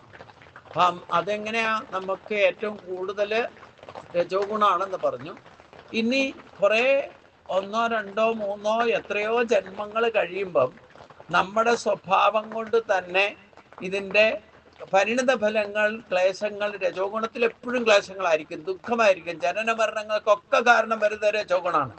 ഇത് കുറേ ജന്മങ്ങളിലൂടെ അനുഭവിച്ചു കഴിയുമ്പം നമുക്ക് കുറേശ്ശെ ഓട്ടോമാറ്റിക്കായിട്ട് അവബോധം ഉണ്ടാകാൻ തുടങ്ങിയാൽ സത്വഗുണത്തിന്റെ പ്രഭാവം ആർക്ക് വർദ്ധിച്ചു വന്നോ, സത്വഗുണം ഏറ്റവും കൂടുതലായിട്ട് നിൽക്കുകയും രജോ ഗുണവും തമോ ഗുണവും സപ്പോർട്ട് ചെയ്ത് നിൽക്കുന്നതും അവസ്ഥയിലാണ് നമ്മൾ ഈ ഈശ്വര ഉപാസന അല്ലെങ്കിൽ ഈ ഭക്തി മാർഗത്തിലേക്ക് വരുന്നതും സാത്വിക കർമ്മങ്ങൾ ചെയ്യുന്നതും സാത്വിക ആഹാരം ചെയ്യാനും അത് സാത്വികയിലേക്ക് പോയിട്ട് നമ്മൾ ഈ ഒരു ജിജ്ഞാസ ജ്ഞാനം നേടുന്നതിലുള്ള ഇൻട്രസ്റ്റിംഗ് ഒക്കെ ഉണ്ടാകണമെന്നുണ്ടെങ്കിൽ അതിൽ സുഖം കണ്ടെത്തുന്ന ഒരവസ്ഥയിലേക്ക് എത്തുമ്പോൾ സത്വഗുണ പ്രഭാവം കൂടിയിട്ടുണ്ടെന്ന് മനസ്സിലാക്കണം. അപ്പൊ നമ്മൾ സത്വഗുണ പ്രഭാവം കൂടിയിട്ടുള്ളവരാണ് ശരിക്കും ഈ ഭക്തിയിലേക്ക് വരിക. അങ്ങനെയുള്ളവർ സാത്വിക ആഹാരമായിരിക്കും കഴിക്കുക. അവരുടെ ടോട്ടലി സ്വഭാവം സത്വഗുണം കൂടി നിൽക്കുകയും രജോ ഗുണം സമോ ഗുണം സപ്പോർട്ട് ചെയ്ത് ഇത് മൂന്നും ഒന്നിനെ ഒഴിവാക്കാൻ പറ്റില്ല, കലർപ്പുണ്ടാവും എപ്പോഴും. അപ്പൊ ആർക്കാണോ സത്വഗുണ പ്രഭാവം പെർസെൻറ്റേജ് കൂടുന്ന അവൻ സാത്വികനായിട്ട് മാറും. രജോ ഗുണ പ്രഭാവം ഉള്ളവന്റെ കാര്യം ഞാൻ പറഞ്ഞു കഴിഞ്ഞു. പൊതുവേ നമ്മളൊക്കെ രജോ ഗുണക്കാരാണ്. പിന്നെ തമോ ഗുണം വർദ്ധിച്ചാലോ അലസന്മാരും അച്ഛതയും മടിയന്മാരും അനങ്ങാതിരിക്കുന്നവരും ഒക്കെ നമുക്ക് നമ്മുടെ കൂട്ടത്തിൽ തന്നെ ഉണ്ട്.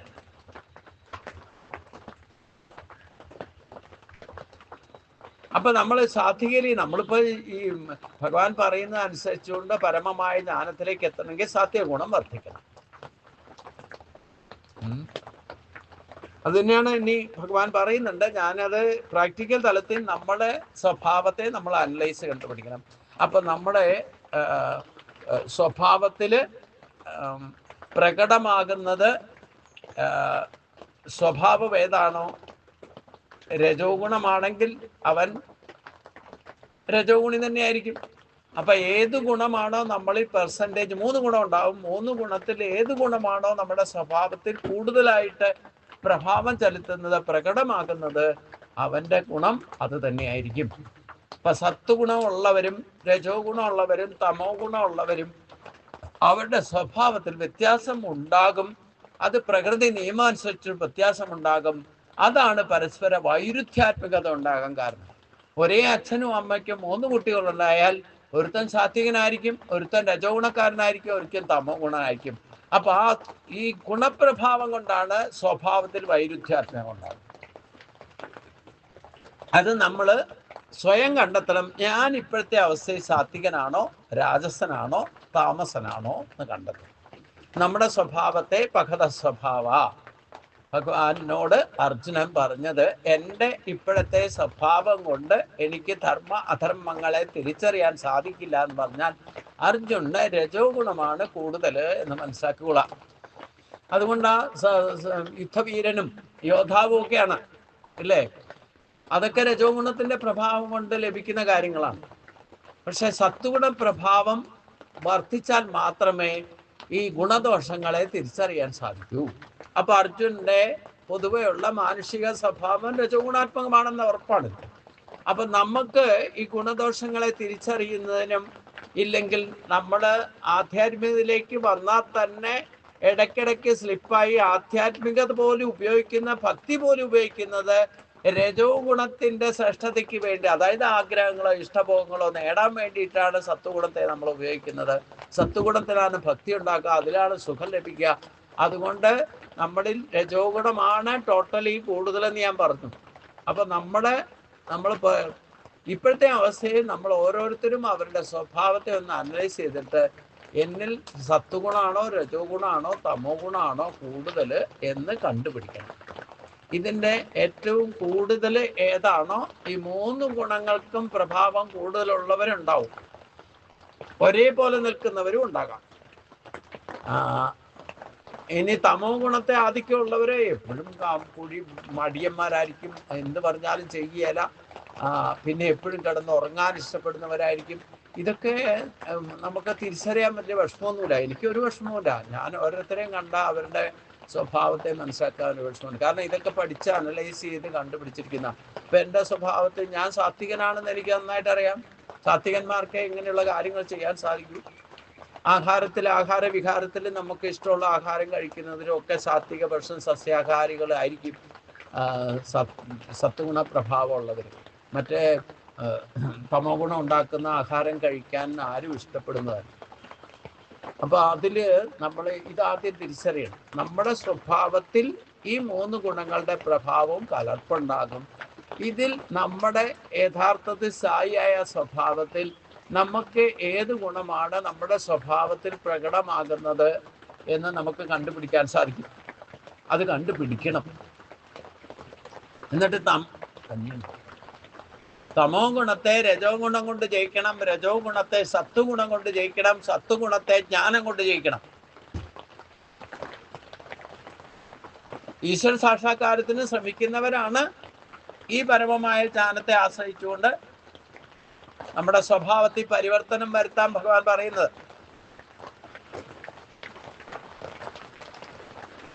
അപ്പൊ നമ്മള് ആധ്യാത്മികമായിട്ട് ഇപ്പൊ ഗീതാശാസ്ത്രമൊക്കെ പഠിക്കുമ്പം നമ്മുടെ സ്വഭാവത്തെ മനസ്സിലാക്കിക്കൊണ്ട് വേണം ഭഗവാനെ പോലും സമീപിക്കാൻ. അതുകൊണ്ടാണ് ഞാൻ പറഞ്ഞത്, ഗീതയിലെ നമ്മുടെ സ്വഭാവത്തെ പറ്റി പറഞ്ഞുകൊണ്ട് ഭഗവാനെ ശരണം പ്രാപിക്കുന്ന അർജുനന്റെ പ്രഭാവമാണ് ഓരോ മനുഷ്യനും ചെയ്യേണ്ടത്. അതാണ് കാർപ്പണ്യദോഷോ ഭഗത സ്വഭാവ വൃക്ഷാമിത്താൻ ധർമ്മസമൂഢ ചെയ്ത ശ്രേയസ്യ നിശ്ചിതം രോഗി. ഭഗവാന്റെ ആശ്രയത്വം ഇല്ലാതെ നിങ്ങൾക്ക് സ്വഭാവത്തിൽ പരിവർത്തനം വരുത്താൻ സാധ്യമല്ല. ഈ മായയെ ജയിക്കാൻ സാധ്യമല്ല. ഭഗവാൻ തന്നെ പറഞ്ഞിട്ടുണ്ട്, എന്നെ ആശ്രയിക്കുന്നവർക്ക് മാത്രമേ മായയെ ജയിക്കാൻ സാധിക്കൂ. സ്വഭാവ ശുദ്ധീകരണം സാധിക്കണമെങ്കിൽ ഭഗവാനെ അനന്യമായിട്ട് ഗുരുവായിട്ട് സ്വീകരിച്ചു കൊള്ളണം. പ്രത്യക്ഷ ഗുരുക്കന്മാരെ ഒരിക്കലും വിശ്വസിക്കരുത്. അതുകൊണ്ടാണ് ഞാൻ കഴിഞ്ഞ ദിവസം ദീക്ഷ തന്നപ്പോ പറഞ്ഞതും, ഗുരുവായൂരപ്പനാണ് ഗുരു, ഞാനല്ല. എന്നെ ഗുരുവായിട്ടൊന്നും തെറ്റിദ്ധരിക്കണ്ട, ഞാൻ കേവലം നിമിത്തമാണ്. ഭഗവാൻ പറഞ്ഞ കാര്യം അർജുനോട് പറഞ്ഞ പോലെ നീ ചിലതൊക്കെ ചെയ്യണം, ഞാൻ ചെയ്യുന്നതിന് പകരം നീ ചെയ്യണം എന്ന് പറഞ്ഞതുപോലെ ഭഗവാൻ പറഞ്ഞ കാര്യം ഞാൻ ചെയ്തു എന്നുള്ളൂ. അപ്പൊ ഞാനല്ല ഗുരു, ഞാനൊരു മാർഗദർശിയാ. അപ്പൊ അതുകൊണ്ട് ഭഗവാനെ ആശ്രയിച്ചല്ലാതെ നിങ്ങൾക്ക് സ്വഭാവ ശുദ്ധീകരണം നടക്കില്ല. എന്നെ ആശ്രയിച്ചുകൊണ്ട് നിങ്ങളുടെ സ്വഭാവം ശുദ്ധീകരിക്കാൻ സാധ്യമല്ല.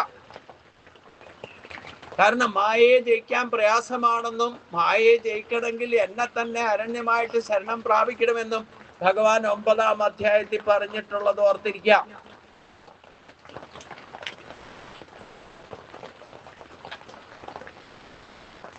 ഞാൻ എന്തെങ്കിലും നിങ്ങൾക്ക് പറഞ്ഞു തരണമെങ്കിൽ കേവലം നിമിത്തം മാത്രം, സവ്യസാചി എന്ന് അർജുനോട് പറഞ്ഞ പോലെ തന്നെ എനിക്ക് പറയാൻ, ഞാൻ കേവലം നിമിത്തമാണ്.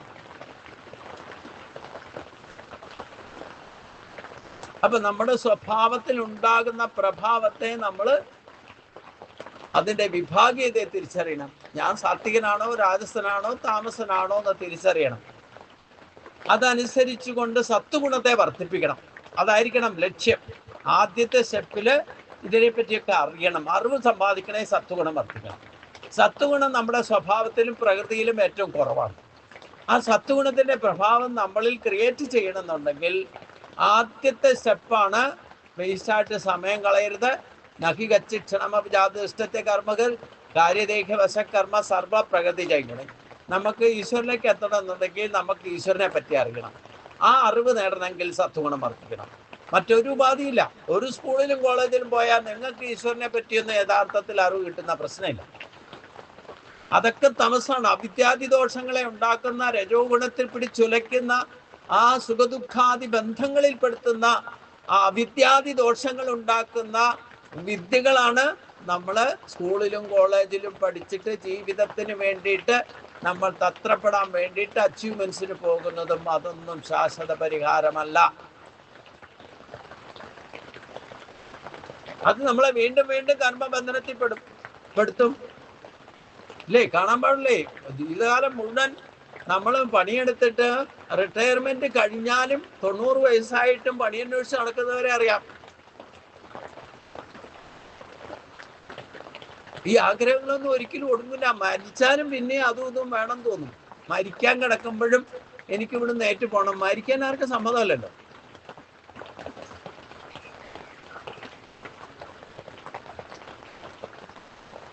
ഇനി അറിവ് നിങ്ങൾ ദയാവധം വേണം, എനിക്ക് ഇനി മരിച്ചാൽ മതി തോന്നിയാലും അങ്ങനെ ആരെങ്കിലും മരണത്തെ ജയിക്കാൻ സാധിക്കുമോ?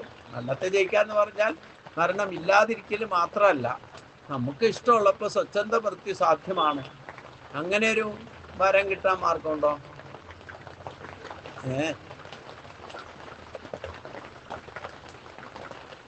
എന്നാ പിന്നെ എളുപ്പമല്ലേ? മരിക്കാൻ വേണ്ടിയിട്ട് ഒരു മന്ത്രം ജപിച്ചാൽ മരിക്കാൻ പറ്റുന്നുണ്ടെങ്കിൽ അപ്പം മരിക്കാമല്ലോ.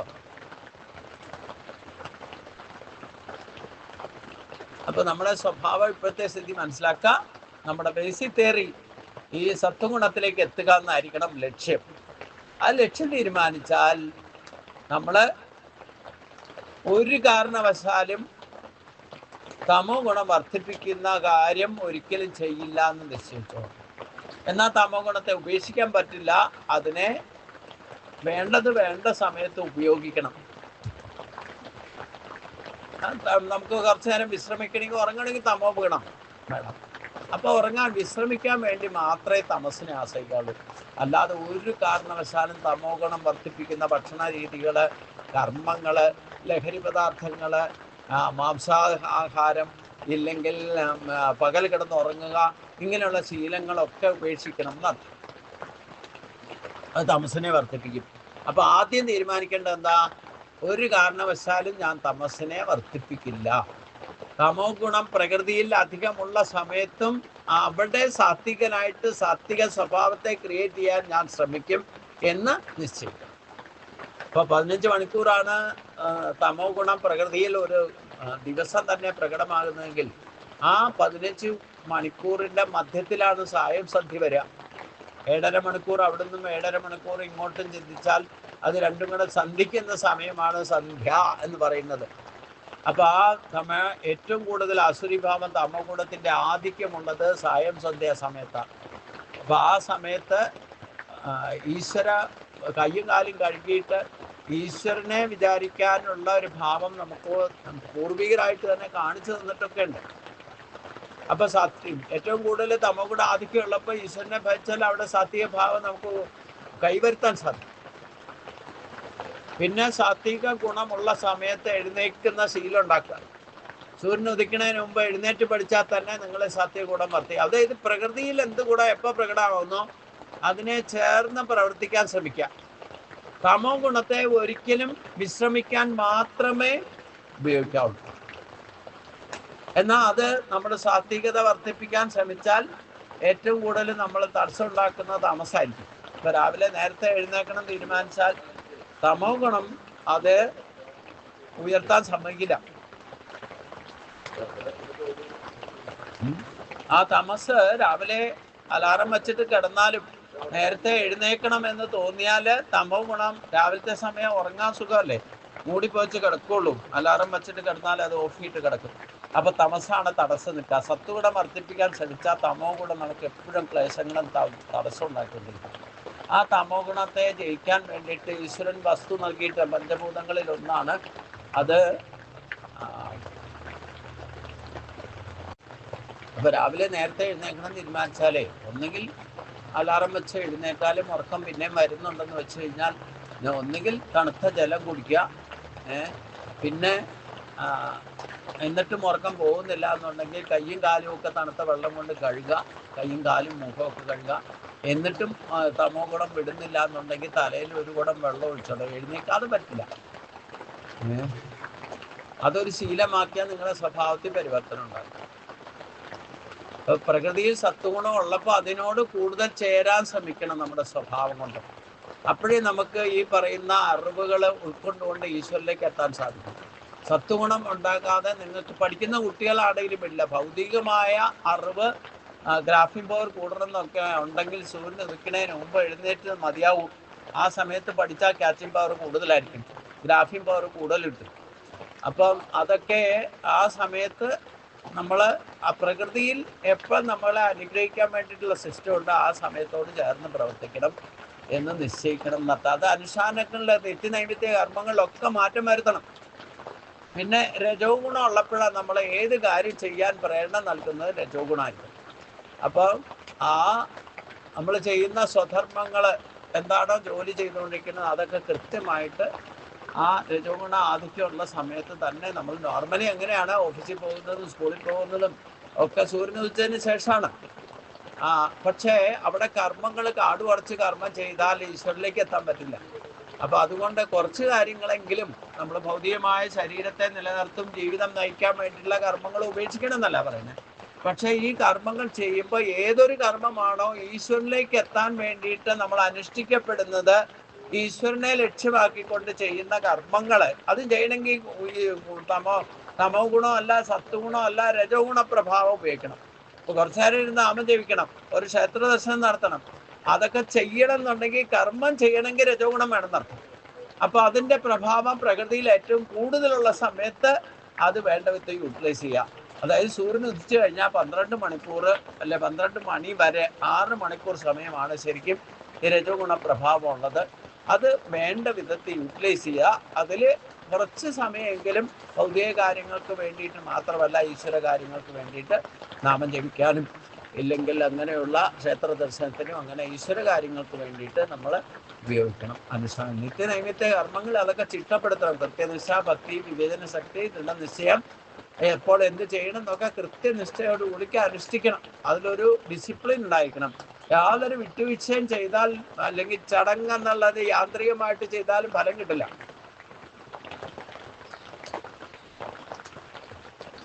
തമസിനെ ഉച്ചയ്ക്ക് ശേഷം 12 മണിക്ക് ശേഷം നമ്മൾ ഭക്ഷണവും കൂടെ കഴിഞ്ഞാൽ ഓട്ടോമാറ്റിക് ഉറക്കവും മയക്കവും ഒക്കെ വരുന്നത് പ്രകൃതി തമോ ഗുണത്തിലേക്ക്. വേണ്ടാത്തതിനോട് ചേരാൻ മനുഷ്യനും നല്ല എല്ലാ ജീവജാലങ്ങൾക്കും ഇൻട്രസ്റ്റ് കൂടുതലാണ്. ചെയ്യരുതെന്ന് പറഞ്ഞാൽ ആ സമയത്ത് അത് ചെയ്യും. അപ്പൊ ആത്മാവിനെ പോലും മയക്കുന്ന വിധത്തിൽ തമോ ഗുണം വർദ്ധിച്ചാലാണ് പ്രവർത്തിക്കുക. അപ്പൊ തമോ ഗുണം വർദ്ധിച്ചിരിക്കുന്നവരാണ് ഈ അലസന്മാരും എപ്പോഴും കിടന്ന് ഉറങ്ങണം തോന്നുക. ഇനി അഥവാ ഉണർന്ന് എന്തെങ്കിലും ചെയ്താൽ തന്നെ കൃത്യസമയത്ത് ചെയ്യാതിരിക്കുക. എപ്പോഴും ചെയ്യേണ്ട കാര്യങ്ങൾ പോലും അവനവൻ്റെ കാര്യങ്ങൾ പോലും മാറ്റിവെക്കുന്നവരായിരിക്കാം. പിന്നെ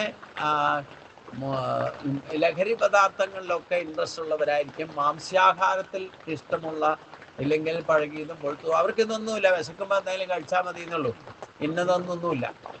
അപ്പം അങ്ങനെ കൃത്യമായ ഒരു പ്രീ പ്ലാൻ ഒന്നും ഇല്ലാതെ അച്ഛതയുടെ മറവിൽ പ്രവർത്തിക്കുന്നവരെ തമോ ഗുണത്തിൻ്റെ ആധിക്യം. അപ്പം ഒരിക്കലും തമോ ഗുണം വർദ്ധിപ്പിക്കുന്ന കർമ്മങ്ങൾ സാത്വികരായിട്ടുകൾ ഈശ്വര സാക്ഷാത്കാരം നേടാൻ ആഗ്രഹിക്കുന്നവർ ഒരിക്കലും ചെയ്യാതിരിക്കാൻ ശ്രദ്ധിക്കുക. ഉറക്കം വരുമ്പോൾ കിടന്നുറങ്ങിക്കോളൂ, കുഴപ്പമൊന്നുമില്ല. പക്ഷേ ഉറക്കം വരാതെ കിടന്നിട്ട് വെറുതെ മിഥ്യാചാരം ചെയ്യരുത്. അതും ഇതും വെറുതെ ആലോചിച്ച് ദുസ്വപ്നം കണ്ട് ദിവാസ്വപ്നം കണ്ടുകൊണ്ട് നടക്കുക. രാത്രിയാണെങ്കിലും ഉറക്കം വരാതെ ഇരുന്നിട്ട് അതും ഇതും ചിന്തിച്ചുകൊണ്ടിരിക്കുക. ഇതൊക്കെ മിഥ്യാചാരമാണ്. ഇത് ഏറ്റവും വലിയ മഹാപാപമാണെന്ന് ഭഗവാൻ കർമ്മയോഗത്തിൽ പറഞ്ഞിട്ടുണ്ട്. അപ്പോൾ അതൊക്കെ ശ്രദ്ധിക്കുക. അപ്പോൾ നമ്മൾ ഈ ഗുണത്രയത്തെ പഠിക്കുന്നത് എന്തിനാ? സത്വഗുണം നമ്മുടെ ഓപ്ഷൻ. മനുഷ്യജന്മം കിട്ടിക്കഴിഞ്ഞാൽ നമ്മൾ മധ്യസ്ഥനാണ്, രജോ ഗുണക്കാരാണ്. അപ്പം ആ രജോ ഗുണത്തിൻ്റെ പ്രഭാവത്തെ കുറച്ചിട്ട് സത്വഗുണ പ്രഭാവം വർദ്ധിച്ചാൽ ദേവഗണത്തിലേക്ക് പോകും. രജോ ഗുണത്തിൽ തന്നെ നിന്നാൽ മനുഷ്യജന്മത്തിൽ തന്നെ നിൽക്കും. തമസിലേക്ക് പോയാൽ അലസന്മാരും, മനുഷ്യജന്മം തന്നെ കിട്ടിയാലും അലസന്മാരും അച്ഛതയുടെ മരണത്തിൽ പ്രവർത്തിക്കുന്നവനായിട്ട് ആത്മാവിനെ പോലും മയക്കുന്ന ജീവിതമായിരിക്കും നയിക്കുക. അത് കൂടുതൽ ആധിക്യമുണ്ടായാൽ മൂഢയോനികളിൽ, അതായത് പക്ഷിമൃഗാദികളൊക്കെ ആയിട്ട് ജനിക്കാനും ഇടവരും. അപ്പം ഞാൻ പറയുന്നത് ഒരിക്കലും മനുഷ്യ ശ്രേഷ്ഠമായൊരു ജന്മം കിട്ടിയിട്ട് അതപ്പതിപ്പിക്കരുത്. മൂഢയോനികളിൽ ജനിക്കാതിരിക്കാൻ ശ്രമിക്കണം. അത് ഇവിടെ ഭഗവാൻ തന്നെ പറയുന്നുണ്ട്. അതിൻ്റെ ഗതിവിഗതികൾ ഊർദ്ധം ഗച്ഛന്തി സത്വസ, മധ്യേ തിഷ്ഠന്തി രജസ, ജഗന്യ ഗുണവർത്തിത്വം അതോ ഗച്ഛന്തി താമസ എന്നൊക്കെ ഈ അധ്യായത്തിൽ തന്നെ ഭഗവാൻ വിശദീകരിക്കുന്നുണ്ട്. അപ്പം നമുക്ക് മൂന്ന് ഓപ്ഷൻസ് ഉണ്ട്. മനുഷ്യജന്മം കിട്ടിയത് മധ്യസ്ഥനായി കാണാൻ രജോ ഗുണത്തിലാണ്. ഒന്നുമില്ലേലും മനുഷ്യജന്മത്തിൽ തന്നെ ഈ ശ്രേഷ്ഠത നിലനിർത്തുന്നത് ഈ പക്ഷിമൃഗാദികളായിട്ട് എത്രയോ പ്രാവശ്യം ജനിച്ചിട്ടാവും മനുഷ്യജന്മം കിട്ടിയിട്ടുള്ളത്. അപ്പം അങ്ങനെയുള്ള ശ്രേഷ്ഠമായ ദിവ്യമായ മനുഷ്യജന്മം കിട്ടിയിട്ട് അത് അതപ്പതിപ്പിക്കും. പിന്നെ അതിനെ ഉയർത്തിക്കൊണ്ടുവരിക എന്നുള്ളത് അടുത്ത സ്റ്റെപ്പാണ്. അത് അതപ്പതിപ്പിക്കാതിരിക്കണം എന്നുണ്ടെങ്കിൽ, തൽസ്ഥിതി നിലനിർത്തണം എന്നുണ്ടെങ്കിൽ ഈ ഗുണത്തിൻ്റെ വ്യത്യാസങ്ങൾ മനസ്സിലാക്കിയിട്ട് നമ്മൾ അതനുസരിച്ച് പ്രവർത്തിക്കണം. നമ്മൾ ഈ വർണ്ണങ്ങൾ അലോട്ട് ചെയ്യുന്നതും ഇല്ലെ കാറ്റഗറൈസേഷനിൽ ഭഗവാൻ 4-ാം അധ്യായത്തിൽ പറയും ചതുർവർണ്ണ്യം മയാ സൃഷ്ടം എന്ന് പറഞ്ഞിട്ടുണ്ട്. ഈ ഭഗവാൻ ഈ 4 വർണ്ണങ്ങളെ കാറ്റഗറൈസ് ചെയ്തിട്ടുണ്ടെങ്കിൽ നമ്മുടെ സ്വഭാവം അനുസരിച്ചും കർമ്മവാസന അനുസരിച്ച് നമ്മൾ ആ കാറ്റഗറി പോയി പെടുക. അതുകൊണ്ട് ഭഗവാൻ കർത്താവാണെന്നും ഒരു ഭാവവും അവിടെ പ്രകടമാകില്ല. പക്ഷേ ഈ കാറ്റഗറി ഉണ്ടാക്കിയത് ഭഗവാനാണെങ്കിലും നമ്മൾ ആ കാറ്റഗറിയിലേക്ക് പോയി അഡ്മിഷൻ വാങ്ങുകയാണ്. അതെങ്ങനെയാണ്? നമ്മുടെ സ്വഭാവം കൊണ്ട്. അപ്പം ഒരു മനുഷ്യൻ ആയിട്ട് ജനിച്ച് രജോ ഗുണക്കാരാണെന്ന് പറഞ്ഞു. ഈ രജോ ഗുണത്തിൽ കൺട്രോൾ ഉണ്ടാക്കി സത്വഗുണം വർദ്ധിച്ചാൽ, 1-ാമത്തെ സ്ഥാനത്ത് സത്വഗുണവും 2-ാമത്തെ സ്ഥാനത്ത് സ്വഭാവത്തിൽ രജോ ഗുണവും 3-ാമത്തെ സ്ഥാനത്തിൽ ഏറ്റവും % കുറഞ്ഞ് തമോ ഗുണവും വന്നാൽ ആ മനുഷ്യൻ ബ്രാഹ്മണ കുലത്തിൽ ജനിക്കും. ഇതൊന്നും തർക്കമില്ല. ഇന്നത്തെ കാലത്തും അങ്ങനെ സംഭവിക്കും. കാരണം സ്വഭാവം ഡിപ്പെൻഡാണ്. കർമ്മവാസനയാണ് വർണ്ണം കിട്ടുന്നത്. അല്ലാതെ ജാതി മതത്തിൽ കൺവേർഷൻ അല്ല. നമ്മൾ മനുഷ്യൻ ചെയ്യുന്ന പോലെ ജാതി മതത്തിൽ കൺവേർട്ട് ചെയ്യുക, ജാതി മാറ്റം, മതം കാറ്റഗറൈസ്, അതൊക്കെ മനുഷ്യനുണ്ടാക്കിയതാണ്. ഈശ്വരന്റെ സൃഷ്ടിയിൽ ഇതൊന്നും പ്രാക്ടിക്കബിളേ അല്ല. അതിലും ഉണ്ടല്ലോ. ഇപ്പൊ മുസ്ലിങ്ങളെ എടുത്താലും ക്രിസ്ത്യാനികളെ എടുത്താലും ബുദ്ധനെ എടുത്താലും ആരെ എടുത്താലും അതിൽ ഈ സത്വഗുണം വർദ്ധിക്കുന്നവർ, രജോ ഗുണം ബ്രാഹ്മണത്വമുള്ളവരും സത്വഗുണം ക്ഷത്രിയത്വമുള്ളവരും വൈശ്യത്വമുള്ളവരും ശൂദ്രത്വമുള്ളവരും ഒക്കെ ഉണ്ട്. ഒരു മനുഷ്യൻ തന്നെ ബ്രാഹ്മണത്വവും ക്ഷത്രിയത്വവും വൈശ്യത്വവും ശൂദ്രത്വവും ഒക്കെ ഉണ്ട്. കാരണം ഈ ഡിപ്പെൻഡ് അപ്പോൺ ദി ക്യാരക്ടർ, ഈ സ്വഭാവ ഗുണങ്ങളാണ് അതിൻ്റെ പ്രധാനം. അപ്പം ഒരു ബ്രാഹ്മണ കുലത്തിൽ ജനിക്കണം എന്നുണ്ടെങ്കിൽ നിങ്ങൾ സത്വഗുണം വർദ്ധിപ്പിക്കുകയും രജോ ഗുണം 2-ാമത്തെ സ്ഥാനത്തും തമോ ഗുണം 3-ാം സ്ഥാനത്തും വന്നാൽ ആ വ്യക്തി ഈ ജന്മത്തിൽ ശൂദ്രനായിക്കോട്ടെ, അവൻ്റെ സ്വഭാവത്തിൽ പരിവർത്തനം വരുത്തിയാൽ അടുത്ത ജന്മത്തെ അവൻ ബ്രാഹ്മണ കുലത്തിൽ ജനിക്കും.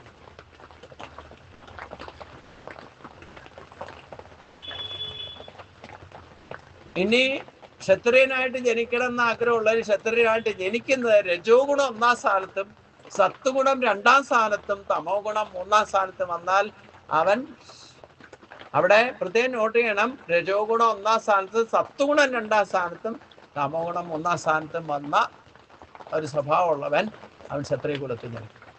ക്ഷത്രിയ എന്ന് പറഞ്ഞാൽ ആരാ?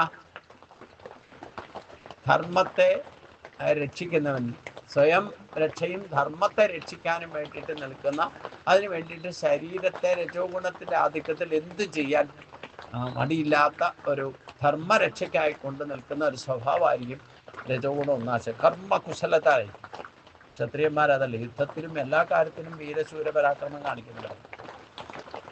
ഇനി രജോ ഗുണം തന്നെ 1-ാമത്തെ സ്ഥാനത്തും 2-ാമത്തെ സ്ഥാനത്ത് തമോ ഗുണവും വന്ന് 3-ാം സ്ഥാനത്താണ് സത്വഗുണം വന്നിരിക്കുന്നതെങ്കിൽ ക്ഷത്രിയന് രജോ ഗുണം 1-ാം സ്ഥാനത്താണ്, പക്ഷെ 2-ാം സ്ഥാനത്ത് സത്വഗുണം വന്നു, 3-ാം സ്ഥാനത്ത് തമോ ഗുണം വന്നു, അവൻ ക്ഷത്രിയ കുലത്തില്. ഇനി വൈശ്യനിലേക്ക് പോയി കഴിഞ്ഞാൽ രജോ ഗുണം തന്നെ 1-ാം സ്ഥാനത്ത്, പക്ഷെ 2-ാം സ്ഥാനത്ത് താമസായിരിക്കും, 3-ാം സ്ഥാനത്തെ സത്വഗുണം ഉണ്ടാവുള്ളൂ. അങ്ങനെയുള്ളവർ വൈശ്യകുലത്തിൽ ജനിക്കും. ഇത് ഈശ്വരൻ സൃഷ്ടിച്ചു വെച്ചിരിക്കുന്ന കാറ്റഗറൈസേഷനാ. ഈ ഗുണത്രയ വിഭാഗീയതയിൽ ഉണ്ടാക്കിയിരിക്കുന്ന വിഭാഗീയത അത്.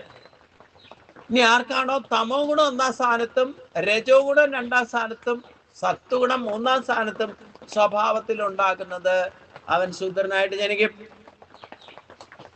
ഇവരുടെയൊക്കെ സ്വഭാവ വ്യത്യാസങ്ങൾ, അവരുടെ കർമ്മത്തിലുള്ള ഇൻട്രസ്റ്റും ഈശ്വരൻ അലോട്ട് ചെയ്തിരിക്കുന്ന കർമ്മങ്ങളും എന്താന്ന് കൃത്യമായിട്ട് പറഞ്ഞിട്ടുണ്ട്. ഈശ്വരം ചെയ്യാം, ബ്രാഹ്മണൻ എന്താ ചെയ്യേണ്ടതെന്ന് പറഞ്ഞിട്ടുണ്ട്. ബ്രാഹ്മണപ്രിയൻ എന്ന് പറഞ്ഞാൽ ബ്രഹ്മചാരികളെയാണ്. ആ ബ്രഹ്മചാരികളായിട്ട് മാറി ആ ശാസ്ത്രം പഠിക്കുകയും പഠിപ്പിക്കുകയും ചെയ്യണം, ഈശ്വര പൂജ ചെയ്യണം. എല്ലാവരെയും ഈശ്വര സാക്ഷാത്കാരത്തിലേക്ക് നയിക്കേണ്ടത് ബ്രാഹ്മണന്റെ ഡ്യൂട്ടിയാണ്. അത് പഠിക്കുകയും പഠിപ്പിക്കുകയും ചെയ്യണം. ശാസ്ത്ര പഠനം നടത്തണം. ആധ്യാത്മിക തത്വങ്ങളുടെ ശ്രേഷ്ഠത ഉണ്ടായിരിക്കണം. തത്വജ്ഞാനത്തിന്റെ പ്രയോജനം മറ്റുള്ളവർക്ക് മനസ്സിലാക്കി കൊടുക്കേണ്ടത് ഇതൊക്കെ ബ്രാഹ്മണന്റെ ഡ്യൂട്ടിയാണ്. വെറുതെ ഈശ്വരന്റെ പൂജ നടത്തുക. ബ്രാഹ്മണ കുലത്തിൽ ജനിക്കുന്നവൻ ബ്രാഹ്മണനല്ല, ഊണൂലിട്ടുകൊണ്ടോ ധർമ്മം കൊണ്ട് ബ്രാഹ്മണനാകണം.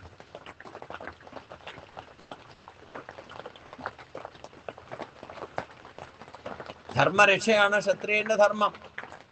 അതിപ്രഭാവമുള്ള ഒരു പട്ടാളത്തിലെ പോലീസിലോ നിയമപാലകരായിട്ടൊക്കെ മാറുന്നത് ഈ രജോഗുണ പ്രഭാവക്കാരാണ്. പിന്നെ കൃഷി, വൃക്ഷ, വാണിജ്യം, വൈശ്യകർമ്മ സ്വഭാവം എന്ന് പറഞ്ഞ ബിസിനസ് ചെയ്യുക, പശു പരിപാലനം നടത്തുക, അങ്ങനെയുള്ള കൃഷി ചെയ്യുക, കൃഷി വസ്തുക്കൾ ഇല്ലെങ്കിൽ നമ്മൾ സംഭരിക്കുന്ന വസ്തുക്കൾ മാർക്കറ്റൈസ് ചെയ്യുക, പൈസ പണം സമ്പാദിക്കുക, അത് പലിശയ്ക്ക് കൊടുക്കുക, ഇതൊക്കെ വൈശ്യന്മാർ ചെയ്യുന്ന പണിയാണ്.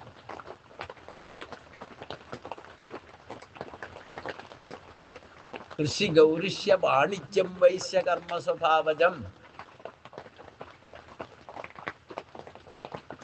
നീ 3 കൂട്ടരെയും സഹായിക്കുക. പരിചാര കർമ്മത്തിലൂടെ കർമ്മം ചെയ്യുക എന്നുള്ളത് ആ ശൂദ്രന്റെ സ്വഭാവം. അവരെ നല്ല പോസ്റ്റെന്ന് ഞാൻ പറയാം. കാരണം ബ്രാഹ്മണനോട് ചേർന്ന് നിന്നാൽ അവൻ അടുത്ത ജന്മത്തിൽ ചിലപ്പോൾ ബ്രാഹ്മണനായിട്ട് ജനിക്കും. ബ്രാഹ്മണൻ ശൂദ്രനോട് ചേർന്നാലോ ബ്രാഹ്മണൻ ശൂദ്രനായിട്ട് ജനിക്കും, ശൂദ്രൻ ബ്രാഹ്മണനായിട്ട് ജനിക്കും. ദാസിപുത്രനായിരുന്ന ആ എങ്ങനെയാ രാജർഷിയായി തീർന്നത്? അല്ല, ബ്രഹ്മർഷി അല്ലെങ്കിൽ നാരദ മഹർഷിയായി തീർന്നത് എങ്ങനെയാണ്? ദാസിപുത്രനായിരുന്ന ആളാണ്. അപ്പം അത് ബ്രാഹ്മണനെയും ക്ഷത്രിയനെയും വൈശ്യനെയും ശൂദ്രനെയും പരിചാര കർമ്മത്തിലൂടെ സഹായിക്കുക എന്നുള്ളത് ആ ശൂദ്രന്റെ ധർമ്മം. അവർക്ക് പെട്ടെന്ന് ശ്രമിച്ചാൽ മോക്ഷം കിട്ടാൻ സാധ്യതയുണ്ട്. പക്ഷെ ഇവിടെ ഈ മനുഷ്യൻ വന്നിട്ട് ശൂദ്രനെ തൊടിക്കാൻ മേല, നികൃഷ്ടജാതികളാന്നൊക്കെ കാറ്റഗറൈസ് ചെയ്തതൊക്കെ അതൊക്കെ അവരവരുടെ കേമത്തം കാണിക്കാൻ വേണ്ടിയിട്ട് ഉണ്ടാക്കിയതാ. തുടർന്ന് പിടിക്കരുത് എന്നൊക്കെ പറഞ്ഞു.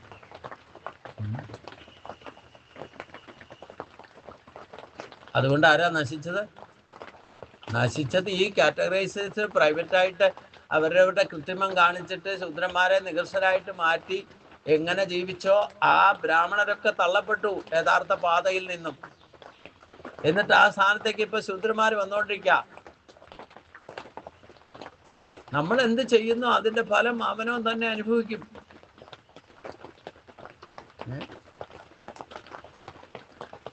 നമുക്ക് ഈശ്വരൻ സ്ഥാനത്തിന്റെ ആ മഹത്വം മനസ്സിലാക്കിക്കൊണ്ട് അവരവരുടെ സ്വഭാവം അനുസരിച്ചുള്ള കർമ്മം ചെയ്യാം. മറ്റുള്ളവരുടെ കാര്യങ്ങളിലൊന്നും ആവശ്യമില്ലാതെ ഇടപെടരുത്. അവരെ ആവശ്യമില്ലാത്ത സ്വാതന്ത്ര്യത ഉണ്ടാക്കി കൊടുക്കരുത്. ഇതൊക്കെ ബ്രാഹ്മണ ശാസ്ത്രം ശരിക്കും പഠിക്കാത്തതിന്റെ പരിണിത ഫലമാണ്. ഒരു ബ്രാഹ്മണര് പോലും ബ്രാഹ്മണരെ മനസ്സിലാക്കുന്നില്ലെങ്കിൽ പിന്നെ എങ്ങനെ ബാക്കിയുള്ളവരെ മനസ്സിലാക്കി അവരെ ഉദ്ധരിക്കുന്നത് എങ്ങനെയാ? ഈ കേരളത്തിൽ ജനിച്ച് വളർന്ന ഒരു ബ്രഹ്മചാരിയായിരുന്ന കുട്ടിയായിരിക്കുമ്പോൾ തന്നെ ബ്രഹ്മചാരിയായിരുന്നു ശങ്കരാചാര്യര്. അത് കൂടെയുള്ളവർ പോലും മനസ്സിലാക്കിയില്ല. ബ്രാഹ്മണർ തന്നെ അത് തള്ളിപ്പറഞ്ഞു. ഇല്ലെങ്കിൽ അത് വേണ്ട വിധം മനസ്സിലാക്കിയില്ലെങ്കിൽ ബാക്കിയുള്ളവരെ ആര് മനസ്സിലാക്കും? ബ്രാഹ്മണരാണ് ഇവരെയൊക്കെ ശരിക്കും മനസ്സിലാക്കിയിട്ട് അവരെ ഉയർത്തിക്കൊണ്ടുവരുന്നത്. നല്ല കാര്യം ആര് ചെയ്താലും ഭഗവാൻ അവരെ ഉയർത്തിക്കൊണ്ടുവരില്ലേ ചെയ്യാം. ശുഭകാര്യം ആര് ചെയ്താലും അവരെ നശിപ്പിക്കില്ല ഭഗവാൻ. പക്ഷെ മനുഷ്യന്റെ ഈ രജോ ഗുണ ആധിക്യ അഹങ്കാരം ബലവും ദർപ്പൊക്കെ വരുമ്പോൾ മറ്റൊരാൾ നന്നായില്ല, ഞാൻ നന്നായില്ലേലും വേണ്ട, മറ്റോ നന്നാകരുത്. ഇതാണ് സ്വഭാവം. ഇതൊക്കെ സ്വഭാവം രജോ ഗുണത്തിന്റെ ആധിക്യം കൊണ്ട് വന്ന് ഭവിക്കുന്നതാണ്.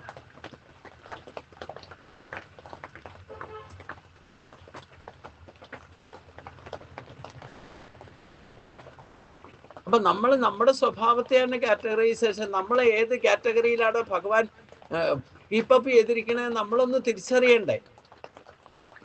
അത് ഭഗവാന് ഐശ്വര്യ അവബോധം ഉണ്ടായാലേ അങ്ങനെയൊക്കെ ചെയ്യാൻ തോന്നും. അത് ഭഗവാനെ ശരിക്കും ശരണം പ്രാപിച്ചാൽ മതി. നിങ്ങൾക്ക് മറ്റൊരാളെ ഡിപ്പെൻഡ് ഇന്ന് ആരെയും ഡിപ്പെൻഡ് ചെയ്തിട്ടോ നിങ്ങൾ ഗുരുക്കന്മാരെ അന്വേഷിച്ച് നടന്നാലൊന്നും ആരും കാണില്ല യഥാർത്ഥത്തിലുള്ള ഗുരു. അതുകൊണ്ടാണ് ഭഗവാൻ പറഞ്ഞ മായ ജയിക്കണമെങ്കിൽ എന്നെ തന്നെ ശരണം പ്രാപിക്കും, മറ്റൊരു മാർഗവും ഇല്ല. ഭഗവാനെ അനന്യമായിട്ട് ഞാൻ പൂർവജന്മവാസന കൊണ്ട് അനന്യമായിട്ട് ഏതോ ഒരു ഘട്ടത്തിൽ എന്താ പറഞ്ഞ ഓട്ടോമാറ്റിക്കായിട്ട് ശരണാഗതിയിൽ പോയതാണ്. അപ്പൊ ഭഗവാൻ എങ്ങനെയാണ് നമ്മളെ ഇത് കാറ്റഗറൈസ് ചെയ്തൊക്കെ മനസ്സിലാക്കാനുള്ള അറിവ് കിട്ടിയത്? പൂർവ്വജന്മത്തിലെ മെമ്പ നഷ്ടോ മോഹസ്മൃതിയിലെത്ത തൽപ്രസാദാത്മായ അച്യുത എന്ന് അർജുനൻ പറഞ്ഞ പോലെ എനിക്കും പറയാനുള്ളൂ. എനിക്ക് എന്നോ കിട്ടിയിരുന്ന അറിവൊക്കെ എൻ്റെ തോന്നിവാസം കൊണ്ട് അതൊക്കെ നഷ്ടപ്പെട്ട്, എന്നിട്ട് തന്നെ അന്നുണ്ടായിരുന്ന പോസ്റ്റൊക്കെ നഷ്ടപ്പെട്ടിട്ട് വീണ്ടും കുറെ ചുറ്റിത്തിരിഞ്ഞിട്ട് അവസാനം കുറേ കാര്യങ്ങളൊക്കെ നല്ലത് ചീത്തയൊക്കെ അനുഭവിച്ചു കഴിഞ്ഞിട്ട് വീണ്ടും അതേ പോസ്റ്റിലേക്ക് തിരിച്ചെത്തിയപ്പോൾ ഭഗവാൻ പറഞ്ഞു, നിനക്കറിയാവുന്ന കാര്യം നീ ചെയ്തോളൂ, ഇത് തന്നെ. അപ്പൊ ഭഗവാൻ തന്നെ കറക്റ്റ് നമ്മളെ റൂട്ടിൽ എത്തിയാലും ഇടയ്ക്ക് വിട്ടുപോയാലും അതാണ് ശുഭകാര്യം ചെയ്യുന്നുള്ള, ഒരിക്കലും നശിക്കില്ല എന്ന്. എനിക്ക് മറ്റൊരാളുടെ അനുഭവം ഒന്നും പറഞ്ഞു തരാനില്ല നിങ്ങൾക്ക്. എൻ്റെ അനുഭവത്തിൽ നിന്ന് പഠിച്ച കാര്യങ്ങളാണ്. അത് ഈ ജന്മത്തിലെ മാത്രമല്ല, ഈ ജന്മത്തിലെ അനുഭവം എന്ന് പറയുന്ന ഒന്നുമില്ല. ഈ 10-20 വർഷമായിട്ടുള്ള ഈ മാറ്റങ്ങളാണ് എന്നെ യഥാർത്ഥ റൂട്ടിലെത്തിച്ചത്. അത് ഈ ജന്മത്തെ വാസന കൊണ്ടൊന്നുമല്ല, പൂർവ്വജന്മവാസന ബലത്താലാണ്. അത് ഞാൻ കേവലം നിമിത്തം മാത്രം എന്ന് പറയുന്നത് അതുകൊണ്ടാണ്. ഇങ്ങനെ ഓരോരുത്തരുടെയും ജന്മത്തിൽ ഈ വേരിയേഷൻസ് വന്നുകൊണ്ടിരിക്കുന്ന നമ്മൾ തിരിച്ചറിയണം. ഏതെങ്കിലും ഒരു ജന്മത്തിലെങ്കിലും തിരിച്ചറിയണ്ടേ, ഇല്ലെങ്കിൽ ഈ വന്നു പോയിരിക്കേണ്ടി വരും. അതാണ്. അപ്പം ആ മഹാഭാഗ്യം ലഭിച്ചവരാണ് നമ്മളൊക്കെ ഇന്ന് ഈ ഒത്തുകൂടിയിട്ട് ഈ ഒരു ഈശ്വരൻ പറയുന്ന കാര്യങ്ങളെ ഒന്നിച്ച് ചർച്ച ചെയ്യാനും മച്ചിത്ത മദ്ഗതപ്പാണ ബോധയന്ത പരസ്പരം കഥയന്ത ശമാം നിത്യൻ തുഷന്തി ജരവന്തിജ, അതിൽ സന്തോഷം കണ്ടെത്താനുള്ള നമുക്ക് ആ ഒരു യോഗ്യത ഇപ്പോഴെങ്കിലും ലഭിച്ചല്ലോ. അത് വ്യർത്ഥമാക്കി കളയാതിരിക്കാൻ ശ്രമിക്കുക. അതാണ് പ്രധാനമായിട്ട് നമ്മൾ ചിന്തിക്കേണ്ടതും. അത് ലക്ഷ്യം തീരുമാനിക്കുക. ആ ലക്ഷ്യം തീരുമാനിച്ചാൽ അതിനു വേണ്ടിയിട്ടുള്ള അനുഷ്ഠാനം അനുഷ്ഠിക്കുക. അതിലൊരു എന്താ പറഞ്ഞേ കൃത്യനിശ്ചയം ഭക്തിയും വിവേചന ശക്തിയും ഉണ്ടാക്കി തരാൻ വേണ്ടിയിട്ടാണ്. നിങ്ങൾ കുറച്ച് പേര് ഡെഡിക്കേറ്റഡ് ആണെന്ന് മനസ്സിലായപ്പം ഞാൻ ആദ്യമായിട്ട് അത് ഈർഷ കൊടുക്കണത് പറയും. അങ്ങനെ ചെയ്യണമെന്ന് ഗുരുവായൂരപ്പൻ പറഞ്ഞതുകൊണ്ട് അതിന് ആ ഗുരുവിൻ്റെയൊക്കെ ആവശ്യം. ആരുടെയെങ്കിലും മേൽനോട്ടം ഉണ്ടാകുമ്പോഴാണ് നമ്മൾ കുറച്ചെങ്കിലും ഇപ്പൊ ഒന്ന് സ്ട്രിക്റ്റ് ആയിട്ട് പ്രവർത്തിക്കും. ഇല്ലെങ്കിൽ പിന്നെയും കുത്തഴിഞ്ഞ പുസ്തകം പോലെയാകും. അതാകാതിരിക്കാൻ വേണ്ടിയിട്ട് ഗൈഡൻസിന്റെ നിമിത്തമായിട്ട് ആരെങ്കിലും ഒന്ന് മാതൃകയാക്കാൻ ശ്രമിക്കുക. അപ്പൊ അതിന് ആ അനുഷ്ഠാനങ്ങളിൽ ഒരു ചിട്ടയുണ്ടാകണമെങ്കിൽ നമ്മൾ ഒന്നും വേണ്ട. കലിയുഗത്തിലെ ഏറ്റവും നിങ്ങൾക്ക് ഉത്തമമായ ആ മാർഗദർശനത്തിനുള്ള നിങ്ങൾ ആ നാമജപത്തിന് വേണ്ടിയിട്ട് തന്ന പുസ്തകവും ഗീതാജ്ഞാനവും മാത്രം മതി കലിയുഗത്തിൽ നിങ്ങൾക്ക് ഈ സംസാര ബന്ധനത്തിൽ നിന്ന് രക്ഷപ്പെടാൻ. ഈ ജന്മത്തിൽ നിങ്ങൾക്ക് എത്ര ചെയ്യാൻ പറ്റുന്ന അത്രയും ചെയ്തുള്ളൂ. അതനുസരിച്ചുള്ള ജന്മം കിട്ടിക്കോളും, പേടിക്കൊന്നും വേണ്ട. അയ്യോ ഈ ജന്മത്തിൽ തന്നെ എനിക്ക് ഒറ്റയടിക്ക് തന്നെ ഈശ്വരിലേക്ക് എത്താൻ, എനിക്കിപ്പോൾ ഈ ജന്മം കൊണ്ട് തന്നെ ഈശ്വരിലെത്താൻ പറ്റുമെന്നുള്ളത് ഞാൻ ലക്ഷ്യമൊന്നും അതൊന്നും തീരുമാനിച്ചിട്ടൊന്നുമില്ല. എപ്പം നമുക്ക് യോഗ്യത കിട്ടുന്നോ ഭഗവാൻ തീരുമാനിച്ചോളൂ. നമ്മളോട് പറഞ്ഞ കാര്യം ചെയ്തുകൊണ്ടിരിക്കുക. നഹി ഗച്ഛിക്ഷണം അപി ജാതസ്ഥത്തെ കർമ്മകർ കാര്യദേഖ്യ വശക്കർമ്മ സർവ പ്രകൃതിയാണ് എന്ന് പറഞ്ഞാൽ ഈ പ്രകൃതി തീരുമാനിച്ചിടും. പ്രകൃതി ഈശ്വരനാണ്, പ്രധാന പുരുഷേശ്വരനാണ്. നമ്മൾ എന്താകണം, എപ്പോഴാകണം, ഭഗവാന്റെ അടുത്തേക്ക് എപ്പോൾ തീരണം, അത് നമ്മുടെ തീരുമാനമല്ല. ഈശ്വരന്റെ കൃപ കൊണ്ട് എപ്പോൾ സാധിക്കുന്നു അപ്പം ചെയ്താൽ മതി. അതുവരെ എന്താ, നമ്മളോട് അണങ്ങാതിരിക്കാൻ പറഞ്ഞിട്ടില്ലല്ലോ. ജനിച്ചാൽ മരണം വരെ എന്തെങ്കിലുമൊക്കെ ചെയ്തുകൊണ്ടിരിക്കുക. അത് ഈശ്വരൻ പറഞ്ഞത് നഷ്ടവും മോഹസ്മൃതിയിലെത്താം. ഈശ്വരൻ പറഞ്ഞ കാര്യങ്ങൾ ഓർമ്മിച്ചുകൊണ്ട് അത് അനുസരിച്ചുകൊണ്ട് ഗതസന്ദേഹ സംശയലേശമില്ലാതെ നമ്മൾ പ്രവർത്തിക്കാൻ, ഭഗവാൻ പറയുന്ന കാര്യങ്ങൾ പ്രവർത്തിക്കാൻ തയ്യാറാകണം. അർജുന്റെ ഭാവത്തിലേക്ക് നമ്മൾ ഉയരണം. അർജുനാകാനല്ല പറയേണ്ടത്, നമ്മൾ അർജുനന്മാരാകുക എന്നല്ല ലക്ഷ്യം. ഒരാളെ പോലെ ഒരാൾക്ക് ആകാൻ സാധിക്കില്ല. പക്ഷേ അവിടെ ലക്ഷ്യം കാണിച്ചു തരുന്നത് നരനാരായണന്മാര് തമ്മിലുള്ള സംവാദത്തിൽ നിന്ന് നരൻ എന്തായിരിക്കണമെന്നും നാരായണൻ ആരാണെന്നും പരിചയപ്പെടുത്തുകയാണ് ഭഗവാൻ ചെയ്യുന്നത്. അപ്പൊ നാരായണിലേക്ക് എത്തണം എന്നുണ്ടെങ്കിൽ നരനാകണം. ആ നരനാണ് നമ്മള്. ആ നരൻ ചെയ്യേണ്ടത് എന്താ, മനുഷ്യധർമ്മം എന്താ, അത് ഭഗവാൻ കൃത്യമായിട്ട് വെളിപ്പെടുത്തുന്നുണ്ടല്ലോ. അപ്പൊ ലക്ഷ്യം തീരുമാനിക്കുക, അനുഷ്ഠാനങ്ങള് നമ്മുടെ സ്വഭാവം അറിഞ്ഞുകൊണ്ട് നമ്മൾ പ്രകൃതിയിൽ എങ്ങനെയാണോ ആ സ്വഭാവ ഗുണം പ്രകടമാകുന്നത് ആദ്യം ചെയ്യേണ്ടത് അതിനോട് ചേരുക. തമോ ഗുണത്തെ ഒരിക്കലും വർദ്ധിപ്പിക്കരുത്. ആ തമോഗസിനെ ജയിക്കാൻ രജോ ഗുണം യൂട്ടിലൈസ് ചെയ്യുക. തമോ ഗുണത്തിന്റെ ആദിക്ക് എപ്പോൾ വന്നാലും അതിനെ ആൾട്ടർനേറ്റീവ് ആയിട്ട് എങ്ങനെ ജയിക്കാം എന്നുള്ളത് മാർഗങ്ങളുണ്ട്. അത് ജയിക്കാൻ ശ്രമിക്കുക. ആ രജോ ഗുണത്തിലൂടെ നമുക്ക് ജപതപാദികളും ഈശ്വരപ്രാപ്തിക്ക് വേണ്ടിയിട്ട് അനുഷ്ഠാനങ്ങൾ കൃത്യമായിട്ട് ചെയ്യണമെങ്കിൽ രജോ ഗുണം ഉണ്ടായിരിക്കണം. അപ്പൊ രജോ ഗുണത്തിൽ നിന്നുകൊണ്ട് ചെയ്യുന്ന കർമ്മങ്ങളൊക്കെ ഈശ്വരപ്രാപ്തിക്ക് ഉതകുന്നതായിരിക്കണം. ഗുണദോഷങ്ങൾ തിരിച്ചറിഞ്ഞുകൊണ്ട് ചെയ്യാൻ ശ്രമിക്കുക. ദൃഢനിശ്ചയം ചെയ്യുക. അത് തീരുമാനിച്ച ത്യാഗ മനസ്സോടെ നടപ്പാക്കുക. അപ്പൊ നിങ്ങൾ എത്രയോ പേര് വീടും കൂടിയൊക്കെ ഉപേക്ഷിച്ചിട്ട് ഒരു കാര്യം നിശ്ചയിച്ചു, അത് നടപ്പാക്കാൻ വേണ്ടിയിട്ട് ബാക്കിയെല്ലാം ത്യജിച്ചിട്ട് ഒരു ദിവസം എല്ലാം ത്യജിച്ചിട്ട് ഇവിടെ വന്ന് നിൽക്കാനും വേണ്ട ഒരു ത്യാഗമനസ്സതി. അപ്പൊ അതുകൊണ്ട് അതൊക്കെ തന്നെയാണ് മാർഗം. അത് നമ്മൾ ഒരു കാര്യമെങ്കിലും അങ്ങനെ ചെയ്യാൻ സാധിച്ചാൽ അത് ഏറ്റവും വലിയ മഹാഭാഗ്യമായിട്ട് നിങ്ങൾക്ക് തന്നെ തോന്നുമല്ലോ. ഇത് പങ്കെടുക്കാൻ പറ്റുക എന്ന് പറയുന്നത്, ഞാനിപ്പോ ഒരു വർഷം ഇവിടെ ഇരുന്നുകൊണ്ട് ചെയ്യുന്ന തപസ്സില് നിങ്ങളൊരു ഇൻവോൾവ്മെന്റ് ഒരു ദിവസമെങ്കിലും ഉണ്ടായാൽ അതും ഈശ്വരന്റെ ഒരു അനുഗ്രഹം. അത് ഭാവിയിലേക്ക് മഹത്തായ ഫലത്തെ കിട്ടുന്നുള്ളത് യാതൊരു സംശയമില്ല. ഇതിനൊക്കെ ഡിപ്പെൻഡ് ചെയ്ത് നിൽക്കുന്ന നമ്മുടെ സ്വഭാവമാണെന്ന് മനസ്സിലാക്കുക. അപ്പൊ ആ സ്വഭാവത്തെ ശുദ്ധീകരിക്കാൻ വേണ്ടിയിട്ടുള്ള ശ്രമത്തിന്റെ ഭാഗം, ആദ്യത്തെ സ്റ്റെപ്പ് നമ്മുടെ ഭഗത സ്വഭാവം, ഇപ്പോൾ ഉള്ള സ്വഭാവം എന്താണെന്ന് അർജുനൻ തിരിച്ചറിഞ്ഞ പോലെ നമ്മൾ തിരിച്ചറിയണം. എന്നിട്ട് ഭഗവാനെ ശരണം പ്രാപിക്കുക. ഇതിൽ എന്ത് മാറ്റം വരുത്തണമെങ്കിൽ ഭഗവാന്റെ കൃപയില്ലെങ്കിൽ നടക്കില്ല. കാര്യം ഭഗവാൻ പറയുന്നുണ്ട്, നിങ്ങൾ തൊഴുതുമാറും എന്ന് പറയിപ്പിക്കുന്നുണ്ടെങ്കിലും നമ്മൾ തൊഴുതുമാറും, പ്രാക്ടിക്കലായിട്ട് ശരീരം കൊണ്ട് മാറും. സ്വഭാവം അത് മാറണമെങ്കിൽ ഭഗവാനെ തന്നെ ശരണം, അനന്യമായിട്ട് ശരണം പറയും. തൽക്കാലത്തേക്ക് പോയി തൊഴുതിട്ട് വന്നാലൊന്നും സ്വഭാവം മാറില്ല. സ്ഥിരനിഷ്ഠമായിട്ട് ഭഗവാൻ നമ്മുടെ ഉള്ളിലുണ്ട്, അതിനെ തന്നെ സാക്ഷാത്കരിക്കും. അപ്പോഴേ നമ്മുടെ സ്വഭാവത്തിൽ മാറ്റം വരും. അതേ ശ്രേയസ് ഉണ്ടാക്കും. ഇല്ലെങ്കിൽ തൽക്കാലത്തേക്ക് ഒരു ശാന്തി സമാധാനമൊക്കെ ഉണ്ടാകും. ഗുരുവായൂർ പോവും, ദർശനം നടത്തും, മസാല ദോശയും കഴിച്ച് പോരും, പിന്നെ ഇത് തന്നെ ആവർത്തിക്കും, അല്ലേ? എന്നാൽ യഥാർത്ഥ സാക്ഷാത്കാരം നടന്നാലോ, നിങ്ങൾ ഗുരുവായൂർക്കൊന്നും പോകണ്ട. അല്ലാതെ ഗുരുവായൂരിപ്പം നിങ്ങളുടെ കൂടെ ഉണ്ടെങ്കിൽ പിന്നെന്താ പ്രശ്നം? കയ്യിലുള്ള കാര്യം തേടി നടക്കണോ?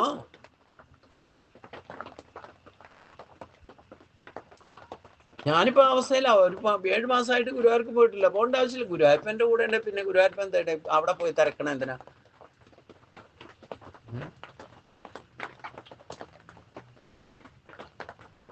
അയ്യേ, അതിസുലഭം, ദുർലഭ്യ വസ്തുവാണെന്ന് തോന്നുന്നു. പക്ഷെ കൈ കിട്ടിയാലോ കരതല മലകം പോലെയാണ്, കയ്യിലിരിക്കുന്ന നെല്ലിക്കാമണി പോലെയാണ്. ഭഗവാൻ രത്നമായിട്ട് ഞാനാകുന്ന മണിരത്നങ്ങളിൽ കോർത്തിരിക്കുന്നു എന്ന് ഭഗവാൻ പറഞ്ഞിട്ടുണ്ടല്ലോ. നമ്മളെല്ലാം ഒരേ നൂലി കോർത്തിരിക്കുക. നമ്മുടെ സ്വഭാവം കൊണ്ട് തിരിച്ചറിയുന്നില്ല എന്ന് മാത്രം. അപ്പൊ ആ സ്വഭാവത്തെ ഒന്ന് ശുദ്ധീകരിക്കണമെങ്കിൽ നമ്മുടെ സ്വഭാവത്തിന്റെ വേരിയേഷൻസ്, ഇപ്പോഴത്തെ അവസ്ഥ എന്താണെന്ന് തിരിച്ചറിയണം. തിരിച്ചറിഞ്ഞിട്ട് അതിൽ ശുദ്ധീകരിക്കണേ ഭഗവാനെ തന്നെ ശരണം പ്രാപിക്കുകയും വേണം. നിശ്ചിതം ബ്രോഹിതന്മേ ശിഷ്യസ്തേ അഹം ശാദിമാം താം പ്രപൻ. ഗീതാശാസനത്തിലേക്ക് തന്നെ വരണം. അത് തന്നെയാണ് ഗീതാശാസ്ത്രം, തന്നെയാണ് വരാഹശാസനം. യജ്ഞമൂർത്തിയായിരിക്കുന്ന ഭഗവാൻ ആ ഭൂമിദേവിയെ തൻ്റെ മടിയിലിരിക്കുന്നത് അതിനെ സംരക്ഷിക്കണമെങ്കിൽ ഭഗവാൻ വരാഹശാസനം എന്ന് പറയുന്ന ശാസനം ഗീതാശാസനമാണ്. അതിനെയാണ് എത്ര മലിനസപ്പെടുത്താൻ തുടങ്ങിയാലും അത് സമ്മതിക്കില്ല. അതുകൊണ്ടാണ് മലിനസപ്പെടുത്തതിനെയൊക്കെ ഇവിടെ തിരിച്ചെത്തിക്കുന്നത്. ഇവിടെ കൊണ്ടൊന്ന് പൂജിച്ച് കൊണ്ടുപോകണം നിങ്ങളുടെ ശുദ്ധീകരണം നടക്കണമെങ്കിൽ. അതുകൊണ്ടാണ് ദേവഭൂമിയായിരുന്ന ഈ കേരളത്തിലെ എല്ലാ ഇപ്പം ഇന്നലെ ഞാൻ കുറച്ച് 2-3 ദിവസമായിട്ട് നിങ്ങൾ വന്നു പോയപ്പോഴും വെച്ച് കാസർഗോഡ് ജില്ലയിൽ നിന്ന് ആരും വന്നില്ലല്ലോ എന്ന് വിചാരിച്ചത്. ഇന്നലെ ഒരു ഫാമിലി വൈകുന്നേരം ഇവിടെ വന്നു. എന്നെ യൂട്യൂബിൽ ഇവിടെ നടക്കുന്ന പ്രോഗ്രാംസ് കണ്ടിട്ട് അവർ അമ്പലത്തിൽ ഭൂമി പൂജ പറ്റി ഭൂമി സമുദായത്തെ പ്രശ്നം ഉണ്ടായിരുന്നു, അതിന് വേണ്ടിയിട്ട് പ്രാർത്ഥിച്ച് ഇവിടെ വന്ന് ഭൂമി പൂജയ്ക്ക് വേണ്ടിയിട്ട് വന്നതാ. എന്നിട്ടും ആ കുട്ടിയാണ് യൂട്യൂബിൽ കണ്ടിട്ട് അച്ഛനും അമ്മയ്ക്കും കാണിച്ചു കൊടുത്തത്. ആ കുട്ടി ഇവിടെ വന്നു. ഇവിടെ വന്നിട്ട് ആ കുട്ടിയെ പറഞ്ഞത് ആ യൂട്യൂബിൽ കണ്ട അങ്കിൾ അവിടെ ഇരിക്കുന്നു. എങ്ങനെയാ സാധിച്ച? കാസർഗോഡ് ഇന്ന് വന്നതാ. എന്നിട്ട് ഇവിടെ താമസിച്ച് ഇന്നിപ്പോൾ രാവിലെ, ഇന്നലെ വൈകുന്നേരം അവർ വന്നു. ഇന്ന് രാവിലെയും വന്ന് എന്നെ കണ്ട് അനുഗ്രഹം വാങ്ങിച്ചുകൊണ്ട് പോയി. അപ്പം ഈ വരാഹപൂർത്തിയുടെ അനുഗ്രഹം എന്ന് പറയുന്നതേ നമ്മൾ അടുത്ത് വന്നാൽ മാത്രമേ കിട്ടുള്ളൂ എന്നൊന്നുമില്ല. ഈ ഭൂമി മുഴുവൻ ഓരോ മണ്ണിൻ്റെ അംശത്തിലും ഭഗവാന്റെ സാന്നിധ്യമുണ്ടെന്ന് തെളിയിച്ചിട്ടുണ്ട് ഇവിടെ. അപ്പോൾ കാസർഗോഡ് ജില്ലയിൽ നിന്ന് ഒരു കുടുംബം ഇവിടെ വന്നിട്ട് പോയില്ലേ, അവരൊരിക്കലും മറക്കില്ല എന്ന് പറഞ്ഞു. എന്ന് കാസർഗോഡ് വരുന്നുണ്ട്, ടൗണിൽ തന്നെയാണ് അവർ താമസിക്കുന്നത്, വലിയ ദൂരമല്ല. ഞാൻ അവർ താമസിക്കുന്നതിൻ്റെ അടുത്ത് മധുർ ഗണപതി ക്ഷേത്രമൊക്കെ ഉണ്ട്, അവിടെ പോയിട്ടുള്ളതാണ്. അപ്പം തീർച്ചയായിട്ടും അങ്ങ് അവിടെ വന്നാൽ ഞങ്ങളെ തലേദിവസം വിളിച്ചിട്ട് വന്നാൽ മതി, എന്ത് വേണമെങ്കിലും അറേഞ്ച്മെൻറ്റ് ചെയ്യാമെന്ന് പറഞ്ഞിരിക്കുക. അപ്പം കാസർഗോഡ് ജില്ലയിൽ നിന്ന് വന്നില്ല എന്ന് വിചാരിച്ചിരുന്ന ഭഗവാൻ പറഞ്ഞു വിട്ടത് എങ്ങനെയാണ്? അപ്പം എല്ലാ ജില്ലയിൽ നിന്നും ഇവിടെ ആൾ വന്നിട്ടുണ്ട്. അപ്പം ഇതൊന്നും ഞാനൊരു നിമിത്തമാണ്. അപ്പം എല്ലാവരെയും കൂട്ടി യോജിപ്പിക്കുന്ന യജ്ഞമൂർത്തിയായിരിക്കുന്ന വരാഹമൂർത്തിയാണ്. അപ്പം ഈ കേരളം ശുദ്ധീകരിക്കുക എന്നുള്ളൊരു ലക്ഷ്യം കൂടെ അതിലുണ്ടെന്നർത്ഥം. ഇപ്പൊ പലരും പറഞ്ഞിട്ടും കേരളത്തെ നേരെയാക്കാൻ ശ്രമിക്കണ്ട. ഇപ്പൊ മഠം നേരെയാക്കാൻ തന്നെ ശ്രമിച്ചിട്ട് തന്ത്രി തന്നെ എന്നോട് പറഞ്ഞു, അങ്ങ് ശ്രമിച്ചോളൂ, പക്ഷെ ഇവിടെ നേരെയാക്കാൻ കുറച്ച് വിഷമാണെന്ന് അദ്ദേഹം സൂചിപ്പിക്കലുണ്ടായി. കാരണം അങ്ങനെ എളുപ്പമൊന്നും ശുദ്ധീകരിക്കില്ല.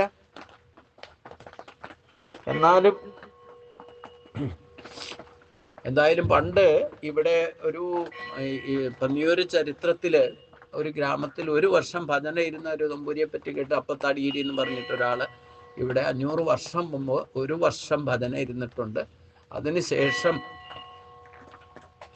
പിന്നെ ചരിത്രം സൃഷ്ടിക്കുന്നത് ഇപ്പൊ ഞാൻ 1 വർഷം ഇവിടെ ഭജന ഇരിക്കുന്നു. കാരണം പന്നിയൂർ ഗ്രാമത്തിൽ 1000 പേരുണ്ടായിട്ടും ആർക്കും ഇങ്ങനെ ഒരു തോന്നലുണ്ടായിട്ടില്ല എന്നർത്ഥം. ഭജന ഇരിക്കുന്നു. ഒരു ദിവസമെങ്കിലും ദിവസവും വന്ന് തൊഴുതിട്ട് പോകണമെന്നെങ്കിലും തോന്നണ്ടേ? അപ്പം അതൊക്കെ ഒരു മഹാഭാഗ്യമാണ്. അങ്ങനെ ഒരു തീരുമാനം എടുത്ത് നടപ്പാക്കാൻ ശ്രമിക്കുക. തീരുമാനം എടുക്കാൻ വിഷമമാണ്. അങ്ങനെ ചെയ്യണം നമ്മൾ ആഗ്രഹിച്ചാലും അത് നടപ്പാക്കുക എന്ന് പറയുന്നതാണ് ഏറ്റവും വലിയ. ഭഗവാന്റെ കൃപയില്ലെങ്കിൽ നടക്കില്ല.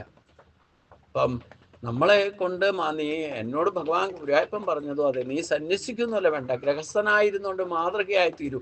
ഇങ്ങനെ ഗൃഹസ്ഥന്മാർക്ക് ചെയ്യാൻ സാധിക്കും എന്ന് കാണിച്ചു കൊടുക്കാനാണ് എന്നോട് പറഞ്ഞത്. ആരെ ഉപദേശം നേരെയാക്കാൻ ശ്രമിക്കണ്ടെന്നും പറഞ്ഞിട്ടുണ്ട്. കണ്ടിട്ട് വരണം. ഇപ്പം യൂട്യൂബിൽ എവിടെയോ കണ്ടിട്ടാണെങ്കിലും അവര് അന്വേഷിച്ച് പിടിച്ച് വന്നില്ലേ, അത്ര ഡെഡിക്കേറ്റഡ്. അതിൻ്റെ അമ്മയാണ് ഏറ്റവും ഡെഡിക്കേറ്റഡ് ആയിട്ട് എനിക്ക് തോന്നുന്നു. കാരണം അവരുടെ നിർബന്ധത്തിനാണ് ഇവിടെ വന്ന് കുറച്ച് നേരം ഇരുന്നു. വൈകുന്നേരം ജപിക്കാൻ ഇന്നലെ ഉണ്ടായിരുന്നു. കുറേ നേരം ഭക്തിയുടെ രഹസ്യത്തെപ്പറ്റി സംസാരിച്ചു. അതുകൊണ്ട് അവർ പിറ്റേ ദിവസം ഇന്ന് രാവിലെയും വന്നു. അവിടെ ഭൂമി പൂജ ചെയ്തു പോകുക എന്നുള്ള ഉദ്ദേശത്തിലാണ് വന്നതെങ്കിലും ആ പ്രേരണ നോക്കണം. അവിടെയാണ് സാത്വികമായ ഭാവം, ഡെഡിക്കേറ്റഡ് ഭക്തി എന്ന് പറയുന്നത് ഇതാണ്. നമുക്ക് നേരിട്ടും മുൻകൂട്ടി പരിചയമൊന്നും വേണമെന്നൊന്നുമില്ല. ഭക്തനാണ്.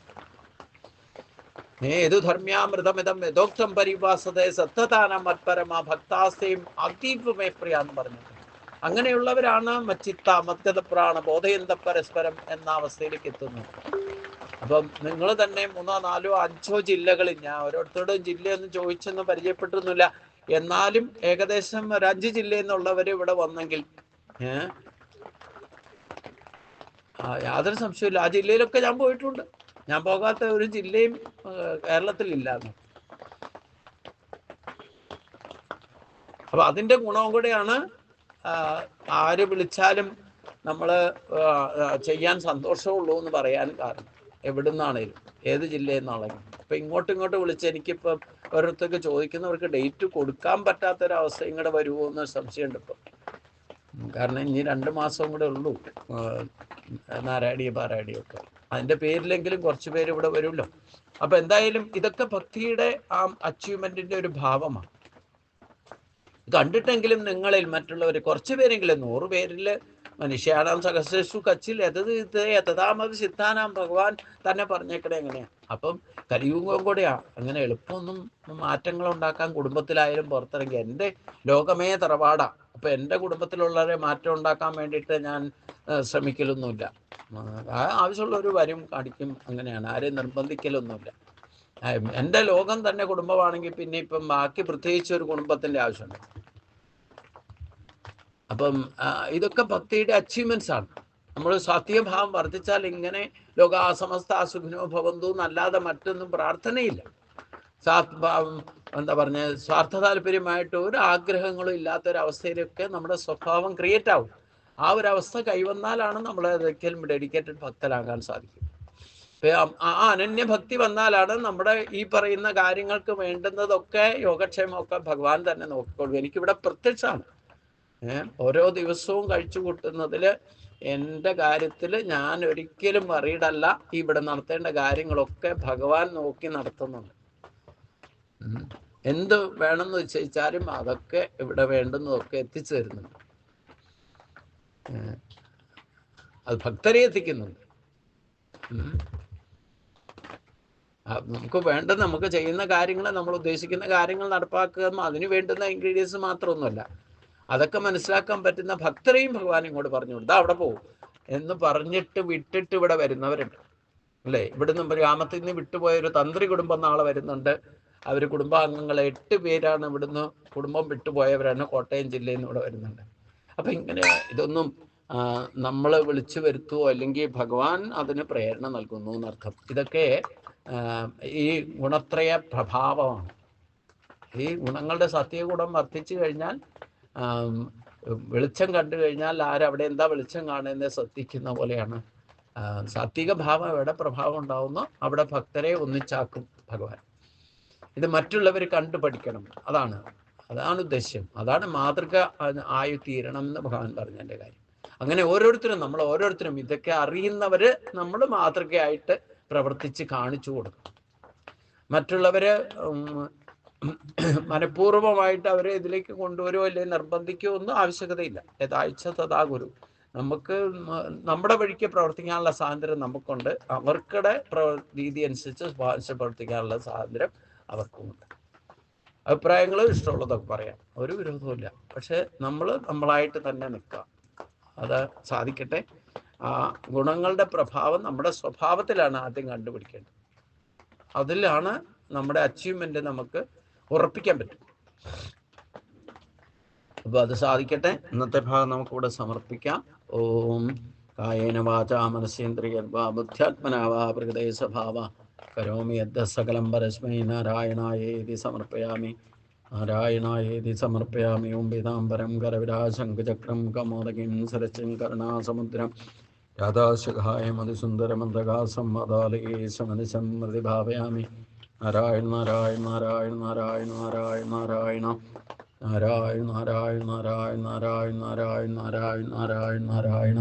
ഗുരുവായൂരപ്പാശരണം. ശ്രീ ഗുരുവായൂരപ്പാശരണം. ഓം ശാന്തി ശാന്തി ശാന്തി.